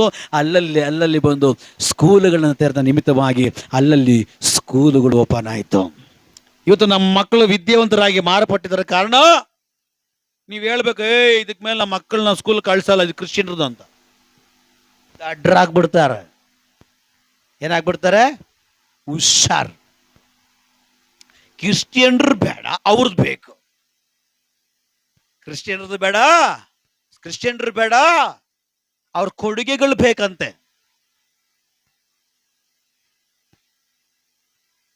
ಯಾವಾಗ ನೀವು ಕ್ರಿಶ್ಚಿಯನ್ ಬೇಡ ಅಂತ ಹೇಳ್ತಿರೋ, ಅವ್ರದ್ದು ಏನೇನು ಉಪಯೋಗಿಸ್ತಿದಿರೋ ಅದನ್ನೆಲ್ಲ ಕೊಟ್ಬಿಟ್ಟು ಅವಾಗ ಕ್ರಿಶ್ಚಿಯನ್ ಬೇಡ ಅಂದ್ರೆ ಒಬ್ಬರು ಕ್ರಿಶ್ಚಿಯನ್ ಇಲ್ಲಿ ಇರಲ್ಲ. ಆಗುತ್ತಾ? ಆಗುತ್ತಾ? ಹಾಕೊಂಡ್ರೆ ಪ್ಯಾಂಟ್ ಶರ್ಟ್ ಯಾರ್ದು? ಹಾಕೊಂಡ್ರೆ ಗಡಿಯಾರ ಕಂಡಿಡ್ದಿರೋದು ಯಾರು? ದೇವ್ರ ಹಾಕ್ಬಿಟ್ಟಪ್ಪ ನೀನು. ಹಲ್ಲೆಲೂಯ. ವಾಚ್ ಕಂಡಿಡಿದ ಯಾರು? ಕ್ರಿಶ್ಚಿಯನ್ರೇ. ಹಲ್ಲೆಲೂಯ. ಅರ್ಥ ಆಗ್ತಾ ಇದೆಯಾ? ವಾಚ್ ಕಂಡಿಡಿದವರು ಕ್ರಿಶ್ಚಿಯನ್ ಅವರು. ವಾಚ್ ಬೇಕು ಏನ್ ನೋಡಕ್ಕೆ? ಅವ್ರ ಟೈಮ್ ನೋಡಕ್ಕೆ. ಏನಕ್ಕೆ? ಹೋಗೋ ಟೈಮ್ ಬಂದಿದೆಯಿಲ್ಲ ಅಂತ. Hallelujah, praise the lord. Calendar ಕಂಡಿಡಿದವ್ರು ಯಾರು? ಮತ್ತೆ ನೀವೇನು ಕಂಡಿಡಿದ್ರಪ್ಪ? ಏಯ್, ಯಾವ ಜಾತಿ ನಿಂದು? ಏಯ್, ನಂದು ಯಾವ ಜಾತಿ? ಮಟನ್ ಬಿರಿಯಾನಿ?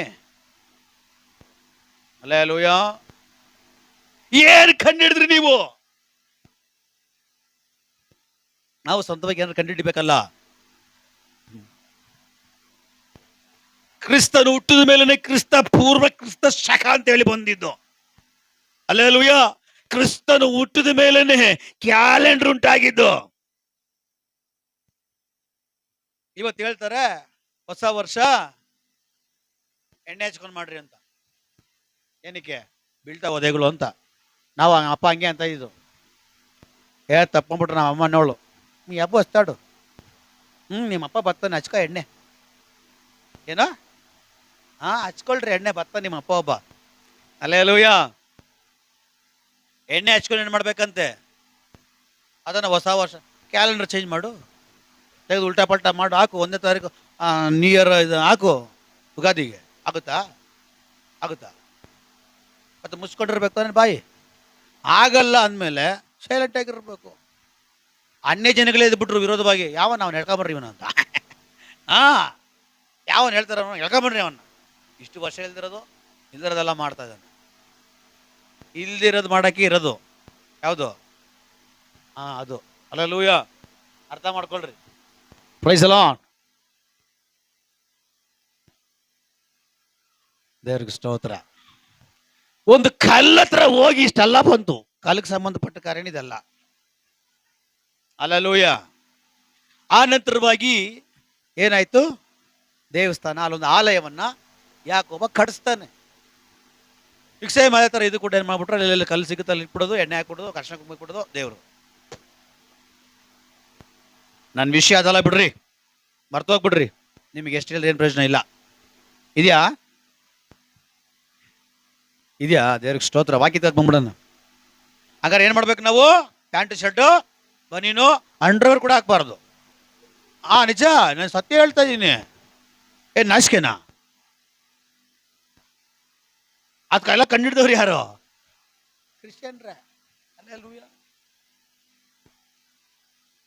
ಅದು ಸ್ಟೈಲಾಗಿ ಶೂ ಹಾಕೊಳ್ಳೋದು. ಎಲ್ಲಿಗೆ? ಫಂಕ್ಷನ್ಗೆ.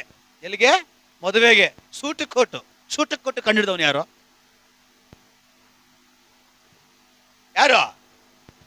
ಹಂಗೆ ಕಚ್ಚೆ ಹಾಕೊಂಡು ನಿನ್ನ ಮದುವೆ ನಡೆಸ್ಬೇಕು. ಆಗತ್ತಾ? ನಿಜಾನ ಸುಳ್ಳ? ಕಚ್ಚೆ ಗೊತ್ತಾ? ನಮ್ಮ ಬ್ರದರ್ ಹಾಕಿದ್ರು ಲಾಸ್ಟ್ ಟೈಮ್ನಲ್ಲಿ ಅವ್ರ ಮಗನ ಮದುವೆಗೆ. ಕಚ್ಚೆ ಹಾಕ್ಬೇಕು.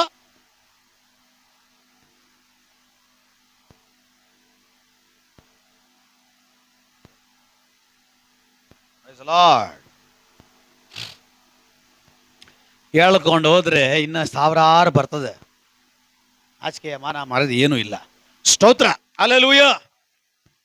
ಹಲೋ, ನಾನು ತೋರ್ಸ್ಕೊ. ನಾನು ಹೇಳಿದ್ದು ದೇವ್ರು ನಮಗೂ ಪರಿಜ್ಞಾನ ಕೊಟ್ಟಿದ್ದ. ನಾನು ಏನು ಹೇಳಿದೆ? ನಾಚಿಕೆ ಮಾನ ಮರ್ಯಾದಿ ನೀವು ಅರ್ಥ ಮಾಡ್ಕೊಬೇಕು ಯಾರಿಗೆ ಅಂತ. Praise the Lord. ಸರಿ, ಇನ್ನು ಅರ್ಧ ಗಂಟೆ ಇದೆ. ಅರ್ಧ ಗಂಟೆ ನಾನು ಪ್ರಸಂಗ ಒಳಗಡೆ ಹೋಗ್ಬೇಕೀಗ. ನಾನು ದೇವರು ಹೇಳ್ತಾ ಇದ್ದಾರೆ, ಮೋಶೆಗೆ ಹತ್ರ ಬರಬೇಡ. ಈ ಮ್ಯಾಟ್ರಿಕ್ ಅಲ್ಲಿಂದ ಬಂದಿದ್ದು. ಎಲ್ಲಾ ದೇವ್ರುಗಳೇನು ಮಾಡ್ತವೆ? ಹತ್ರ ಬಂದ್ರೆ ಸಾಕು ಅಂತ ಕಾಯ್ತವೆ. ಬಟ್ ಈ ದೇವ್ರು ಹೇಳಿದ್ರೆ ಹತ್ರ ಬರಬೇಡ. ಅವನು ಹೇಳ್ತವನೆ, ನಾನು ದುಡ್ಡಿಗಾಗಿ ಇರುವ ದೇವರಲ್ಲ, ಸೈಟ್ಗಾಗಿ ಇರೋ ದೇವರಲ್ಲ, ಬೆಳ್ಳಿ ಬಂಗಾರಕ್ಕಾಗಿರೋ ದೇವರಲ್ಲ. ನೀನು ನಿಂತಿರುವ ಸ್ಥಳ ಪರಿಶುದ್ಧ. ಹಲ್ಲೆಲೂಯ. ನೀನ್ ನಿಂತಿರುವ ಸ್ಥಳ, ನೀನ್ ನೋಡ್ತಾ ಇರುವ ಭೂಮಿ, ಅದು ಪರಿಶುದ್ಧ. ಯಾಕೆಂದ್ರೆ ಇಳಿದು ಬಂದಿರೋನು ದುಡ್ಡಿನ ದೇವರಲ್ಲ, ಇಳಿದು ಬಂದಿರೋನು ಬಂಗಾರ ದೇವರಲ್ಲ, ಇಳಿದು ಬಂದಿರೋನು ಪರಿಶುದ್ಧನು. ಹಲ್ಲೆಲೂಯ. ಇಳಿದು ಬಂದಿರೋ ದೇವರು ಪರಿಶುದ್ಧನು. ಈ ಪರಿಶುದ್ಧನ ಹತ್ರ ಬರಬೇಕಾದವನು ಪರಿಶುದ್ಧವಾಗಿರಬೇಕು. ನಾವು ಪರಿಶುದ್ಧವಾಗಿದ್ದು ಬರ್ಲಿಕ್ಕಾಗಲ್ಲ. ಅದಕ್ಕೆ ನಮ್ಮನ್ನ ಪರಿಶುದ್ಧ ಮಾಡ್ಲಿಕ್ಕಾಗಿ ಬಂದವನೇ ದೇವರು. ಅರ್ಥ ಆಗ್ತದ್ಯಾ? ಯೋಹಾನನ ಬರೆದ ಒಂದು ಯೋಹಾನನ ಪತ್ರಿಕೆಯಲ್ಲಿ 1ನೇ ಅಧ್ಯಾಯದಲ್ಲಿ 7ನೇ ವಾಕ್ಯ ಬೀಳ್ತದೆ, ನಿಮ್ಮ ಪಾಪ ಎಷ್ಟೇ ಕೆಡು ಕೆಂಪಾಗಿದ್ರು ಅವನ ರಕ್ತವು ಹಿಮದಂತೆ ಬೆಳ್ಳಗೆ ಮಾಡುತ್ತ. ಆದ್ರೆ ದೇವರು ಪರಿಶುದ್ಧನು. ಪರಿಶುದ್ಧನಾಗಿರೋ ದೇವರ ಹತ್ರ ಹೋಗಬೇಕಾದ್ರೆ ಮನುಷ್ಯನು ಪರಿಶುದ್ಧನಾಗಿರ್ಬೇಕು. ಅರ್ಥ ಆಗ್ತಿದ್ಯಾ? ಪರಿಶುದ್ಧನಾಗಿರೋ ದೇವರು ಹೇಳ್ತಾ ಇದ್ದಾನೆ, ಬರಬೇಡ. ಅದಕ್ಕಿಂತ ಮುಂಚೆ ಈ ಪರಿಶುದ್ಧನಾಗಿರೋ ದೇವರೇ ಏದೇನ್ ತೋಟದ ಒಳಗಡೆ ಆದಾಮ ಅವ್ವನ ಸಂಗಡ ಮಾತಾಡುವುದಕ್ಕಾಗಿ ಅವ್ರ ಹತ್ರ ಬರ್ತಾ ಇದ್ದ. ಹಲ್ಲೆಲೂಯ. ಸ್ವರ್ಗೀಯ ದೇವರೇ ಏದೇನ್ ತೋಟದಲ್ಲಿ ಆದಾಮ ಅವರ ಸಂಗಡ ಮಾತಾಡುವುದಕ್ಕಾಗಿ ದೇವರೇ ಡೈರೆಕ್ಟ್ ಆಗಿ ಇಳಿದು ಅವರ ಹತ್ರ ಬರ್ತಾ ಇದ್ದಂತೆ. ಹತ್ರ ಬಂದವ್ರ ಯೋಗಕ್ಷೇಮವನ್ನೆಲ್ಲ ಕೇಳಿ ಅವ್ರ ಹತ್ರ ಮಾತಾಡಿ ಎಲ್ಲ ಆದ್ಮೇಲೆ ದೇವರು ಹೋಗ್ತಾ ಇದ್ರಂತೆ. ಆದ್ರೆ ಈಗ ದೇವರು ಮೋಶೆಗೆ ಹೇಳ್ತಾ ಇದ್ದಾರೆ, ಮೋಶೆ ಹತ್ರ ಬರಬೇಡ. ಕಾರಣ ಏನು? ಆದಾಮ ಅವ್ವ ಪರಿಶುದ್ಧರಾಗಿದ್ರು, ದೇವರ ಮಹಿಮೆ ಅವ್ರ ಮೇಲಿತ್ತು. ದೇವರ ತೇಜಸ್ಸು ಅವರ ಮೇಲಿತ್ತು, ದೇವರ ಬೆಳಕು ಅವರ ಮೇಲಿತ್ತು. ಆವಾಗ ದೇವರು ಮನುಷ್ಯನು ಇಬ್ರು ಪಕ್ಕ ಪಕ್ಕದಲ್ಲಿ ಕಾಣಲ್ಪಡ್ಲಿಕ್ಕೆ ಸಾಧ್ಯವಾಗ್ತಾ ಇತ್ತು. ಯಾವಾಗ ಮನುಷ್ಯ ದೇವರ ಮಾತನ್ನ ಬಿಟ್ಟು ದೇವರಿಗೆ ವಿರೋಧವಾಗಿ ನಡ್ಕೊಳ್ಳಿಕ್ಕೆ ಪ್ರಾರಂಭ ಮಾಡಿದನೋ, ಪಾಪ ಅವನ ಒಳಗಡೆ ಬರ್ತಾ ಇದೆ. ಪಾಪ ಅವನ ಒಳಗಡೆ ಬಂದ ಮೇಲೆ ಪಾರಿಶುದ್ಧತೆ ಅವನ ಬಿಟ್ಟು ಹೋಗ್ತಾ ಇದೆ. ಪಾರಿಶುದ್ಧತೆ ಬಿಟ್ಟು ಹೋದ ಮೇಲೆ ಅಲ್ಲಿ ದೇವರು ಬರಲಿಕ್ಕೆ ಸಾಧ್ಯವಿಲ್ಲ. ಅಲ್ಲಿ ದೇವರು ಬರಲಿಕ್ಕೆ ಸಾಧ್ಯವಿಲ್ಲ. ಹಾಗಂದ್ರೆ ಹಳೆ ಒಡಂಬಡಿಕೆಯಲ್ಲಿ ದೇವರು ಯಾರಿಗೂ ಸಹಾಯ ಮಾಡಿಲ್ವಾ? ಮಾಡಿದ್ರು. ಹಲೋ, ಹಾಗಂದ್ರೆ ಹಳೆ ಒಡಂಬಡಿಕೆಯ ಭಕ್ತರುಗಳಿಗೆ ದೇವ್ರು ಇರ್ಲಿಲ್ವಾ? ದೇವ್ರ ಜೊತೆ ಇರ್ಲಿಲ್ವಾ? ದೇವರ ಅದ್ಭುತಗಳು ಮಾಡಿಲ್ವಾ? ದೇವರ ಅತಿಶಯಗಳು ಮಾಡಿಲ್ವಾ? ಮಾಡಿದ್ರು. ಎಲ್ಲಿದ್ದು ಮಾಡಿದ್ರು? ದೂರದಲ್ಲಿದ್ದು, ಹೊರಗಡೆ ಇದ್ದು, ಆಚೆಗಡೆ ಇದ್ದು. ಅವಾಗವಾಗ ದೇವರು ಪ್ರಕಟಿಸ್ಕೊಳ್ತಾ ಇದ್ರು, ಅವಾಗವಾಗ ಅದ್ಭುತಗಳು ಮಾಡ್ತಾ ಇದ್ರು, ಅವಾಗವಾಗ ಅತಿಶಯಗಳು ಮಾಡ್ತಾ ಇದ್ರು. ಎಲ್ಲಿದ್ದು? ಹೊರಗಡೆ ಇದ್ದು, ಆಚೆಗಡೆ ಇದ್ದು. ಬಟ್ ದೇವರು ಅದಿಷ್ಟಪಟ್ಟಿಲ್ಲ. ದೇವರು ಅದು ಇಷ್ಟಪಟ್ಟಿಲ್ಲ. ನಾನು ಈಚೆಗಡೆ ಇರಬೇಕಾದವನಲ್ಲ, ನಾನು ಮನುಷ್ಯನ ಒಳಗಡೆ ಇರಬೇಕಾದವನು.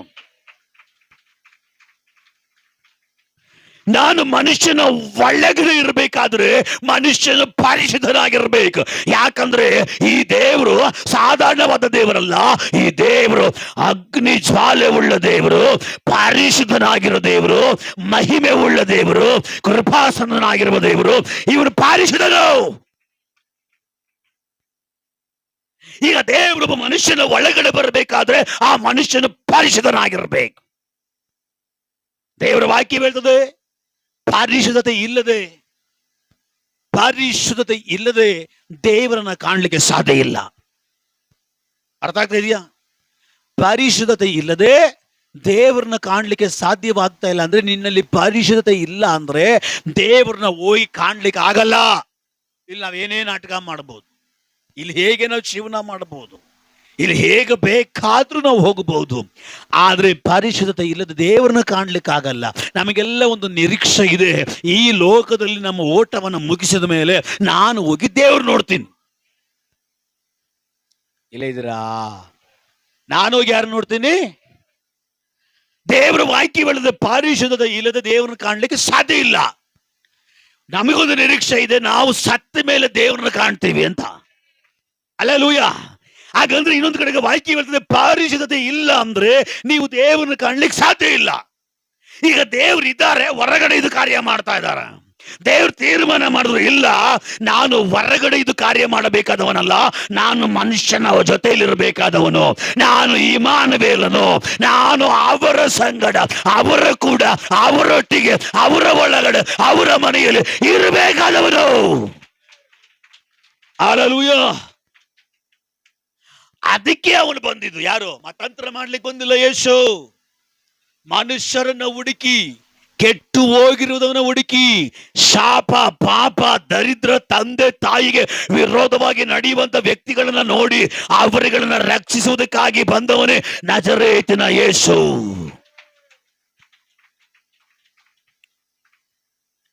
ಅವನು ಬಂದ ಮೇಲೆ ಹೇಳ್ತಾ ಇದ್ದಾನೆ, ಅವನ ರಕ್ತ ಇದೆಯಲ್ಲ, ರಕ್ತ ಮನುಷ್ಯನ ಪಾಪ ಎಷ್ಟೇ ಕೆಡು ಕೆಂಪಾಗಿದ್ರು ಕೂಡ ಅವನ ರಕ್ತ ಹಿಮದಂತೆ ಬೆಳ್ಳಗೆ ಮಾಡುತ್ತೆ. ಅವನ ರಕ್ತ ಮನುಷ್ಯನ ಪಾಪ, ಕರ್ಮ, ಶಾಪಗಳನ್ನ ತೊಳೆದು ಪವಿತ್ರ ಮಾಡಿದ ಮೇಲೆ ಅವನು ಪರಿಶುದ್ಧನಾಗ್ತಾನೆ. ಅರ್ಥ ಆಗ್ತಾ ಇದೆ? ಮನುಷ್ಯನ ಪಾಪ ಯೇಸುವಿನ ಅಥವಾ ಪರಿಶುದ್ಧವಾಗಿರುವ ರಕ್ತದಲ್ಲಿ ತೊಳೆಯಲ್ಪಟ್ಟ ಮೇಲೆ ಅವನು ಪರಿಶುದ್ಧನಾಗ್ತಾನೆ. ನಾವು ದೇವರ ಹತ್ರ ಹೋಗೋ ಅವಶ್ಯಕತೆ ಇಲ್ಲ. ಎಲ್ಲಿ ಇಬ್ಬರು ಸೇರಿ ಎಲ್ಲಿ ಕೂತ್ಕೊಂಡು ಅಪ್ಪ ಅಂತಾರೋ ಅಲ್ಲಿ ಅವನು ಹಿಡಿದು ಬರ್ತಾನೆ.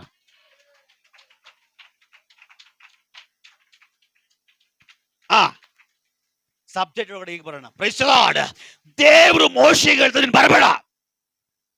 ಯಾಕೆ ಅಂದ್ರೆ ನಿನ್ನ ಕೆರಗಳು ಬಿಚ್ಚಬೇಕು, ನಿನ್ನ ಕೆಲವು ವಿಷಯಗಳು ತೆಗೆದಾಕ್ಬೇಕು. ಯಾಕೆಂದ್ರೆ ನೀನು ನೋಡ್ತಾ ಇರುವಂತ ಈ ದೇವರು, ನೀನು ಕಾಣ್ತಾ ಇರುವಂತ ಈ ದೇವರು, ಅವನು ಸಾಧಾರಣವಾದವನಲ್ಲ, ಅವನು ಅಸಾಧಾರಣವುಳ್ಳ ದೇವರು, ಅವನ ಅಗ್ನಿ ಉಳ್ಳ ದೇವರು, ಅವನು ಪರಿಶುದ್ಧನಾಗಿರೋ ದೇವರು. ಇಡೀ ಸಕಲಗಳನ್ನ ಸೃಷ್ಟಿ ಮಾಡಿದ ಸೃಷ್ಟಿಗಳ ಒಡೆಯನು ಅವನು ಇಳಿದು ಬಂದಿದ್ದಾನೆ. ನೀನು ಅವನ ಹತ್ರ ಬರಬೇಡ. ಯಾಕೆಂದ್ರೆ ಅವನು ಪರಿಶುದ್ಧನು. ನೀನು ಪರಿಶುದ್ಧವಾಗಿದ್ರೆ ಸಾಕು, ಅವನು ನಿನ್ನ ಹತ್ರ ಬರ್ತಾನೆ. ಹಲ್ಲೆಲೂಯಾ. ನೀನು ಪರಿಶುದ್ಧವಾಗಿದ್ರೆ ನೀನು ಹುಡುಕಿಕೊಂಡು ಹೋಗೋ ಅವಶ್ಯಕತೆ ಇಲ್ಲ. ನೀನನ್ನ ದೇವರು ಕಂಡುಕೊಂಡ ಮೇಲೆ, ನೀನು ದೇವರನ್ನ ಕಂಡುಕೊಂಡ ಮೇಲೆ ನೀನು ಪರಿಶುದ್ಧವಾಗಿರ್ಬೇಕ. ನೀನು ಪರಿಶುದ್ಧವಾಗಿರುವಂತ ಎಲ್ಲ ಸ್ಥಳಗಳಲ್ಲಿ ಅವನು ಇಳಿದು ಬರ್ತಾನೆ.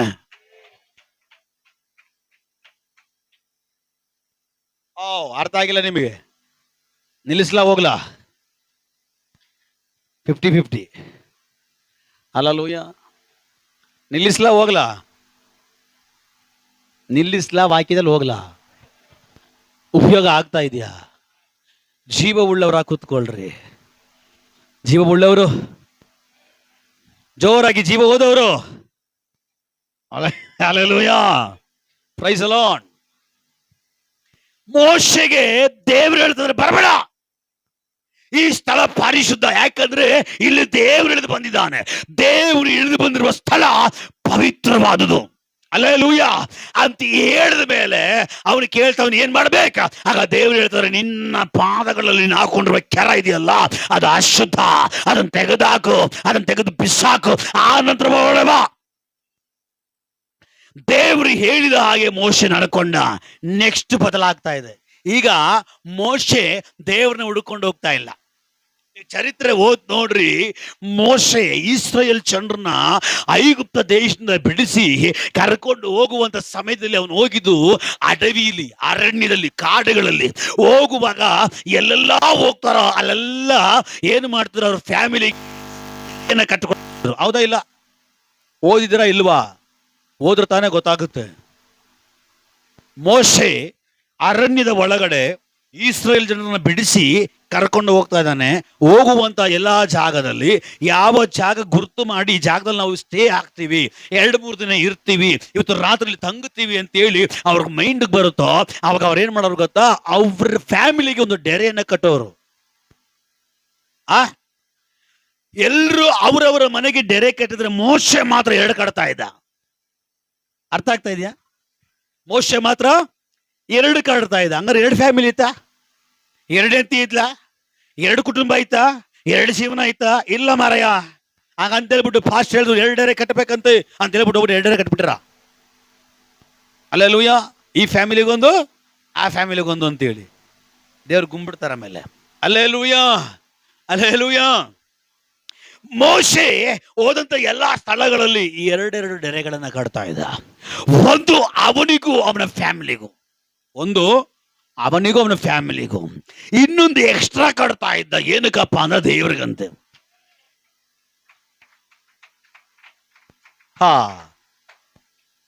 ನಿಮ್ಗೆ ಅರ್ಥ ಆಗಿಲ್ಲ?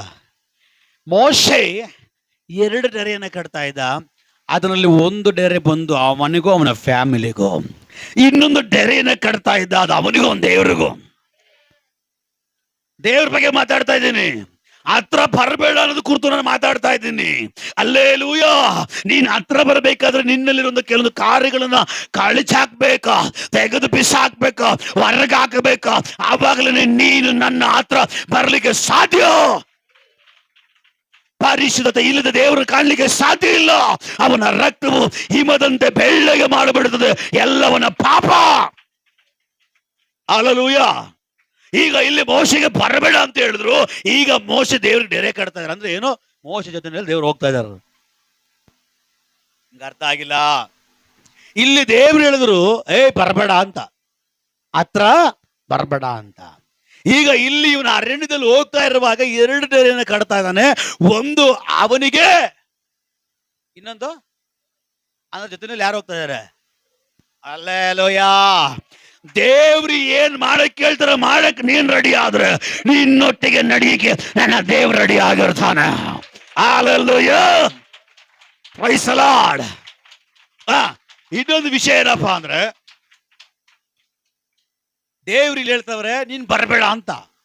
ಇಲ್ಲಿ ಇವನ್ ಡೆರೆ ಕಟ್ಟಿದ ಮೇಲೆ ಇವನು ದೇವ್ರಿಗೋಸ್ಕರ ಕಾಯ್ತಾ ಇಲ್ಲ.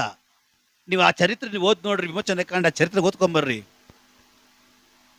ಈ ಡೆರೆ ಕಟ್ಟಾದ ಮೇಲೆ ಇವನು ಹೋಗಿ ಈ ದೇವ್ರನ್ನ ಕಾಯ್ತಾ ಇಲ್ಲ.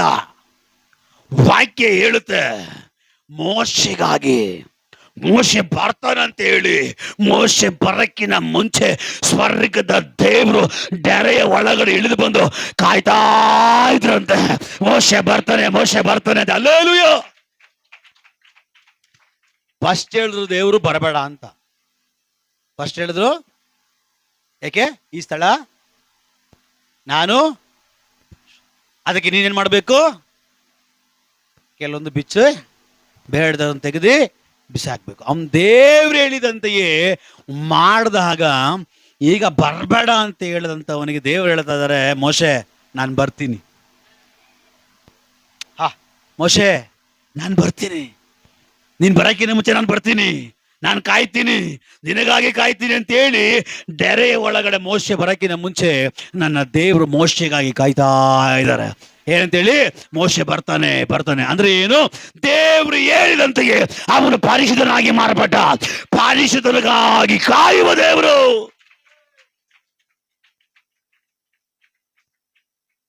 ಹಂಗಂದ್ರೆ ಪಾಪಿಗಳಿಗೆ ದೇವ್ರಿಲ್ವಾ? ಪಾಪಿಗಳಿಗೆ ದೇವ್ರಿಲ್ವಾ? ಪಾಪಿಗಳ ಸಂಗಡ ದೇವ್ರು ಇರಲ್ವಾ? ಖಂಡಿತವಾಗಲೂ ದೇವ್ರು ಇರ್ತಾರೆ. ಎಲ್ಲಿರ್ತಾರೆ?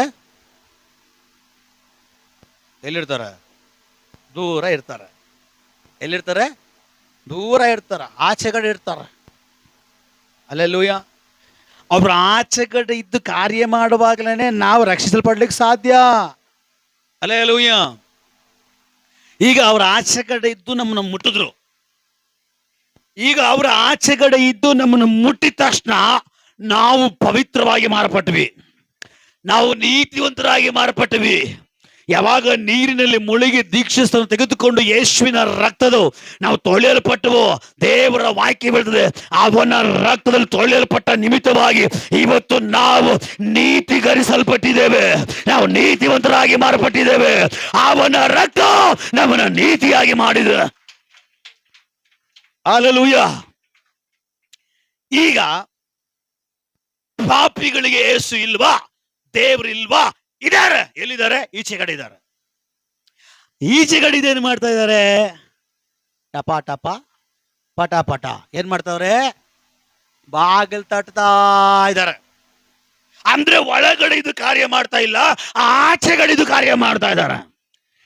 ಆಚೆಗಡೆ ಇದ್ದೇ ಅಂತ ಕಾರ್ಯಗಳು ಮಾಡ್ತಾ ಇದ್ದಾರೆ ಅಂದ್ರೆ ಇನ್ನು ಅವ್ರು ಒಳಗಡೆ ಬಂದ್ಬಿಟ್ರೆ ಇದನ್ನ ಸರಿಯಾಗಿ ಅರ್ಥ ಮಾಡ್ಕೊಬೇಕು, ಇದನ್ನ ಸರಿಯಾಗಿ ತಿಳ್ಕೊಂಡ್ಬಿಡ್ಬೇಕು. ಅವ್ರ ಆಚೆಗಡೆ ಇದ್ದೇ ಅಷ್ಟು ಭಯಂಕರ ಅದ್ಭುತಗಳು ಮಾಡ್ತಾ ಇದ್ದಾರೆ ಅಂದ್ರೆ ಇನ್ನು ಅವರು ನಿಮ್ಮ ಒಳಗಡೆ ಬಂದ್ಬಿಟ್ರೆ, ಇನ್ನು ಅವರು ನಿನ್ನ ಒಳಗಡೆ ಬಂದ್ಬಿಟ್ರೆ, ಇನ್ನು ಅವ್ರು ನಿನ್ನ ಒಳಗಡೆ ಇದ್ದು ಬಿಟ್ರೆ ಇನ್ನು ಎಂತ ಕಾರ್ಯಗಳು ನಿನ್ನ ಜೀವನದಲ್ಲಿ ನಡೆಯಲ್ಲ, ಪ್ರಪಂಚದಲ್ಲಿ ನಡೆಯಲ್ಲ. ಆಲೋಚನೆ ಮಾಡು. Praise the lord. ಯೇಸು ಪ್ರತಿಯೊಬ್ಬೊಬ್ಬನ ಪಾಪಿಯ ಒಳಗಡೆ ಇಲ್ಲ, ಪ್ರತಿಯೊಬ್ಬ ಪಾಪಿಯ ಹೊರಗಡೆ ಇದು ಬಾಗಿಲು ತಡ್ತಾ ಇದ್ದಾರೆ. ಯಾರು ಅವನ ಶಬ್ದವನ್ನು ಕೇಳಿ ಬಾಗಿಲು ತೆಗಿತಾರೋ, ಯಾರು ನೀತಿಗರಿಸಲ್ಪಡ್ತಾರೋ, ಯಾರು ಯೇಸುವಿನ ರಕ್ತದಲ್ಲಿ ತೊಳೆಯಲ್ಪಡ್ತಾರೋ ಅವನ ಒಳಗಡೆ, ಅವನ ಮನೆ ಒಳಗಡೆ ಯೇಸು ಬರ್ತಾರೆ. ಯೇಸು ಒಳಗಡೆ ಬರ್ತಾರೆ. ಹಲ್ಲೆಲೂಯಾ. ಅವನೊಟ್ಟು ಕೂತ್ಕೊಳ್ತಾರೆ. ಅವನು ಹೇಳ್ತಾನೆ, ನಾನು ನಿನ್ನೊಟ್ಟು ಕೂತ್ಕೊಂಡು ಊಟ ಮಾಡ್ತೀನಿ ಅಂದ್ರೆ ನಾವಿಬ್ರು ಒಂದೇ ಅಂತ. ಯೇಸು ಜಕ್ಕಾಯನ ಮನೆಗೆ ಹೋಗ್ತಾರೆ. ಹೋಗಿದ ತಕ್ಷಣನೇ ಅವನ ರಕ್ಷಣೆ ಆಗಿಲ್ಲ. ದೇವರು ಕೆಲವೊಂದು ಕಾರ್ಯಗಳು ಮಾಡ್ತಾರೆ. ಕೆಲವೊಂದು ಕಾರ್ಯಗಳು ಮಾಡುವಾಗ ಆ ಶಕ್ತಿ ಅವನ ಮುಟ್ಟುತ್ತೆ. ಆ ಶಕ್ತಿ ಅವನು ಮುಟ್ಟಿದ ತಕ್ಷಣ ಟಕ್ಕಂತ ಅವನು ಹೇಳ್ತಾ ಇದ್ದಾನೆ, ನನ್ನ ಆ ಆಸ್ತಿಯಲ್ಲಿ ಅರ್ಧ ಮಾರಿ ಅರ್ಧ ಬಡವರು ಕೊಡ್ತೀನಿ, ಮಿಕ್ಕಿದ ಯಾರ ಹತ್ರ ನಾನು ಕಿತ್ತುಕೊಂಡಿದ್ದೀನಿ 4% ಹಿಂದಿರುಗಿ ಕೊಡ್ತೀನಿ. ಅರ್ಥ ಆಗ್ತಾ ಇದೆ? ಅಲ್ಲಿವರೆಗೂ ಯೇಸು ಏನು ಹೇಳಿಲ್ಲ, ಮೌನವಾಗಿದ್ದಾರೆ. ದೇವರ ಶಕ್ತಿ ಹೊರಗಡೆ ಇದ್ದ ಅವನ ಮನೇಲಿ ಕೆಲಸ ಮಾಡ್ತಾ ಇದೆ. ಕೆಲಸ ಮಾಡ್ಲಿಕ್ಕೆ ಪ್ರಾರಂಭ ಮಾಡುವಾಗ ಅವನಿಗೆ ಪಾಪದ ಅರಿವಾಗ್ತಾ ಇದೆ. ಅವಾಗ ಅವನು ಹೇಳ್ತಾ ಇದ್ದಾನೆ, ನಾನೇನ್ ಮಾಡ್ತೀನಿ ಗೊತ್ತಾ, ನನ್ನ ಆಸ್ತಿಯನ್ನ, ನನ್ನ ಜಮೀನನ್ನ, ನನ್ನ ಬದುಕನ್ನ ಮಾರಿ ಅದರಲ್ಲಿ ಅರ್ಧ ಬಡವರು ಕೊಡ್ತೀನಿ.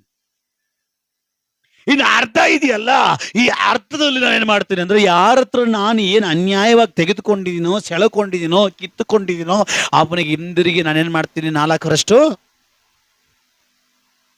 ಈ ರಕ್ಷಣೆ ಆಗಿದ ತಕ್ಷಣವೇ, ಈ ಪಾಪ ಅರಿವು ಉಂಟಾಗಿದ ತಕ್ಷಣವೇ ದೇವರು ಸರ್ಟಿಫಿಕೇಟ್ ಕೊಡ್ತಾ ಇದಾರೆ, ಇವನು ಕೂಡ ಅಂದ್ರೆ ಒಳಗಡೆ ಯಾರು ಬಂದ್ರು ಅಂತ. ಅಲ್ಲಯ್ಯ, ಅಲ್ಲಿವರೆಗೂ ಯೇಸು ಏನು ಮಾತಾಡಿಲ್ಲ. ಅಲ್ಲಿವರೆಗೂ ಯೇಸು ಏನು ಮಾತಾಡಿಲ್ಲ. ಯಾವಾಗ ಅವನ ಪಾಪ ಅವನಿಗೆ ಅರಿವಾಗಿ ಅವನು ಪಶ್ಚಾತ್ತಾಪ ಪಡ್ತಾ ಇದ್ದಾನೋ ಅವಾಗ ಯೇಸು ಹೇಳ್ತಾ ಇದ್ದಾರೆ, ಇದಕ್ಕೆ ಮೇಲೆ ಇವನು ಕೂಡ ನಿದ್ದೆ ಮಾಡೋನು. ಅಲ್ಲಲೂಯ. ಕೆಲ ಜನರು ಕೋಮಾಗ ಹೋಗ್ತಾ ಇದ್ದಾರೆ. ಅಲ್ಲಲೂಯ. ಬೇಗ ಐಸ್ ರೆಡಿ ಮಾಡಿ. ಅಲ್ಲಲೂಯ. ನಾನು ಕಿರ್ಚಾಡಿ ಪರ್ಚಾಡಿ ನಿಮ್ಗೆ ಅರ್ಥ ಆಗ್ಬೇಕಂತೇಳಿ ಹೊಸ ಬಿರಿಯಾನಿ ಮನೆಯಿಂದ ದೇವ್ರು ತಗೊಂಡು ಬಂದು ಇಲ್ಲ ಆಗ್ತಾ ಇದ್ರೆ ಬಿರಿಯಾನಿ ಬೇಡ, ಮೂಲೆ ಕಡಿಯಕ್ಕೆ ಆಗ್ತಾ ಇಲ್ಲ ಅಂತೇಳಿ ನೀವು ಗಾಢವಾಗಿ ನಿದ್ದೆ ಹೋಗೋದ್ರೆ ಹೆಂಗೆ? ಅಲ್ಲೇಲೂಯ.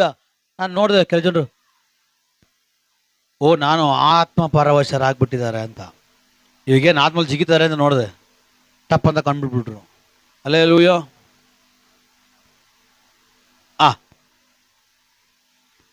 ಇವನ ಮನೆಗೆ ರಕ್ಷಣೆ ಬರದೇ ಇರೋವರೆಗೂ, ಇವನಿಗೆ ಪಾಪ ಅರಿವು ಆಗದೆ ಇರೋವರೆಗೂ, ಇವನಿಗೆ ಪಶ್ಚಾತ್ತಾಪ ಆಗದೆ ಇರೋವರೆಗೂ ಯೇಸು ಏನು ಮಾತಾಡಿಲ್ಲ. ಒಟ್ಟಿನಲ್ಲಿ ಅವನ ಹೃದಯದ ಬಾಗಲನ್ನ ಸ್ವರ್ಗದ ಮಹಿಮೆ ತಡ್ತಾ ಇತ್ತು. ತಟ್ಟುವಾಗ ಕೇಳಿ ಕೇಳಿ ಕೇಳಿ ಕೇಳಿ ಅವನಿಗೆ ಬಾಗಲ್ ತೆಗಿಬೇಕು ಅನಿಸ್ತು. ಅವಾಗ ಅವನು ಹೇಳ್ತಾ ಇದ್ದಾನೆ, ನಾನು ಮಾಡಿದ ತಪ್ಪು, ನಾನು ಮಾಡಿದ ಅನ್ಯಾಯ, ನಾನು ಸರಿ ಹೋಗ್ತೀನಿ ಅಂತ ಹೇಳಿ ದೇವ್ರ ಮೇಲೆ ನಂಬಿಕೆ ಇಡುವಾಗ ಅವಾಗ ದೇವರು ಹೇಳ್ತಾ ಇದ್ದಾರೆ, ಇವನು ಕೂಡ ಅಬ್ರಹಾಮನ ವಂಶಿಕನಲ್ಲವೇ. ಅಂದ್ರೆ ಹೊರಗಡೆ ಇದ್ದ ರಕ್ಷಣೆ, ಹೊರಗಡೆ ಇದ್ದ ಮಹಿಮೆ, ಹೊರಗಡೆ ಇದ್ದ ದೈವ ಶಕ್ತಿ ಇವನ ಒಳಗಡೆ ಎಂಟ್ರಿ ಆಗ್ತಾ ಇದೆ. ಹಲ್ಲೆಲೂಯ. ಯೇಸು ಒಳಗಡೆ ಬಂದ್ರೆ ಅವನ ಜೀವಿತ ಬದಲಾಗುತ್ತೆ. ಯೇಸು ಯಾರ ಮನೆ ಒಳಗಡೆ ಬರ್ತಾರೋ ಅವನ ಮನೆ ಬದಲಾಗುತ್ತೆ. ಯೇಸು ಯಾವ ಊರಿಗೆ ಬರ್ತಾರೋ ಆ ಊರು ಬದಲಾಗುತ್ತೆ. ಯೇಸು ಯಾವ ದೋಣಿಲಿ ಕಾಲಿಡ್ತಾರೋ ಆ ದೋಣಿ ಬದಲಾಗುತ್ತೆ. ಹಲ್ಲೆಲೂಯ. ಯೇಸು ಅವ್ರು ಬರಕ್ಕೆ ಇಷ್ಟಪಡ್ತಾರ. ದೇವ್ರು ಭವಿಷ್ಯದಲ್ಲಿ ನೀನು ಬರಬೇಡ, ನೆಕ್ಸ್ಟ್ ನೋಡ್ರೆ ದೇವರೇ ಬಂದಿದ್ದಾರೆ, ಇದು ನನ್ನ ದೇವರು, ನೀನು ಏನು ಮಾಡಬೇಡ, ನನಗೆ ಬೇಡ ತೆಗೆದು ಬಿಸಾಕ್ಬಿಡು, ನೀನು ಕುಂತಿರೋ ಜಾಗದಲ್ಲಿ ಅಪ್ಪನು ನಾನು ಬರ್ತೀನಿ. ಯಾರು ಹೇಳ್ತಾರೆ ಹಿಂಗೆ? ಯಾರು ಹೇಳ್ತಾರೆ ಹಿಂಗೆ? ನನಗೆ ಬೇಡದ್ರೆ ಅದನ್ನೇನು ಮಾಡು, ತೆಗೆದು ಬಿಸಾಕ್ಬಿಡು. ಬಿಸಾಕ್ಬಿಟ್ಟು ನನ್ನನ್ನೇ ನೋಡು, ನನ್ನ ಉಪದೇಶ ನೋಡು, ನನ್ನ ವಾಕ್ಯವನ್ನು ಗಮನಿಸಿ ಕೈಗೊಂಡು ನಡಿ, ಸಾಕು. ಮಿಕ್ಕಿದ್ ಏನ್ ಬೇಕು ಹೇಳಿ, ನಾನೇ ಬರ್ತೀನಿ ರೀ. ಜಸ್ಟ್ ಒಂದು ಆ್ಯಪ್ನಲ್ಲಿ ನಾವೇನಾದ್ರೂ ಬಿರಿಯಾನಿ ಆಗಲಿ, ಬಟ್ಟೆ ಆಗಲಿ, ಏನಾದರೂ ಬುಕ್ ಮಾಡ್ರೆ ಮನೆ ಬಾಗಿಲು ಹುಡ್ಕೊಂಡ್ಬಂದು ಬೆಲ್ ಹೊಡಿತಾರ. ಅಲ್ಲೋಯ. ಅವನು ಬೇಕಾಗಿರೋದೇನೋ ದುಡ್ಡು. ದುಡ್ಡೇ ದೊಡ್ಡಪ್ಪ. ಏನಪ್ಪ? ದುಡ್ಡು ಕೊಟ್ರೆ ಒಂದು ಡೆಡ್ ಬಾಡಿನಲ್ಲಿ ಹಾಕ್ಬಿಟ್ಟು ಫೋನ್ ಮಾಡ್ಬಿಟ್ಟು ಬುಕ್ ಮಾಡ್ಬಿಟ್ಟು ತಗೊಂಡು ಹಾಕ್ಬಿಡ್ರಿ ಅಂತ ಹೇಳಿ ತಗೊಂಡು ಹಾಕ್ತಾರೆ ಈಗ. ಹಲ್ಲೆಲೂಯ. ಅಂದ್ರೆ ಒಂದು ಬಿರಿಯಾನಿ ಇರೋ ಜಾಗದಲ್ಲಿ ಬುಕ್ ಮಾಡಿದ್ರೆ ನಿನ್ನ ಮನೆ ಹುಡುಕೊಂಡು ಬರ್ತದೆ ಅಂದ್ರೆ ಪ್ರಾರ್ಥನೆ ಅಷ್ಟೊಂದು ಕೇವಲನಾ? ನಿನ್ ದೇವರ ಸನ್ನಿಧಾನ ಅಷ್ಟು ಕೇವಲನಾ? ನಿನ್ ದೇವರ ಮಹಿಮೆ ಅಷ್ಟೊಂದು ಕೇವಲನಾ? ಇಲ್ಲ. ಅವನಿಗೆ ಆ ಕೆಪಾಸಿಟಿ ಇದ್ರೆ ನೀನು ಕೂತಿರೋ ಜಾಗದಲ್ಲಿ ಅಪ್ಪ ನಾನು ಬಂದಿರ್ತಾನೆ. ನೀನ್ ಇರೋ ಜಾಗದಲ್ಲಿ ಅಪ್ಪ ಯೇಸುವೇ ದೇವ್ರೇ ಅಂದ್ರೆ ಸಾಕು, ಅವು ನಿನ್ನ ಮನೆಗೆ ಬರ್ತಾನೆ. ಬರುವಾಗ ಬರೀ ಕೈಲಿ ಬರಲ್ಲ.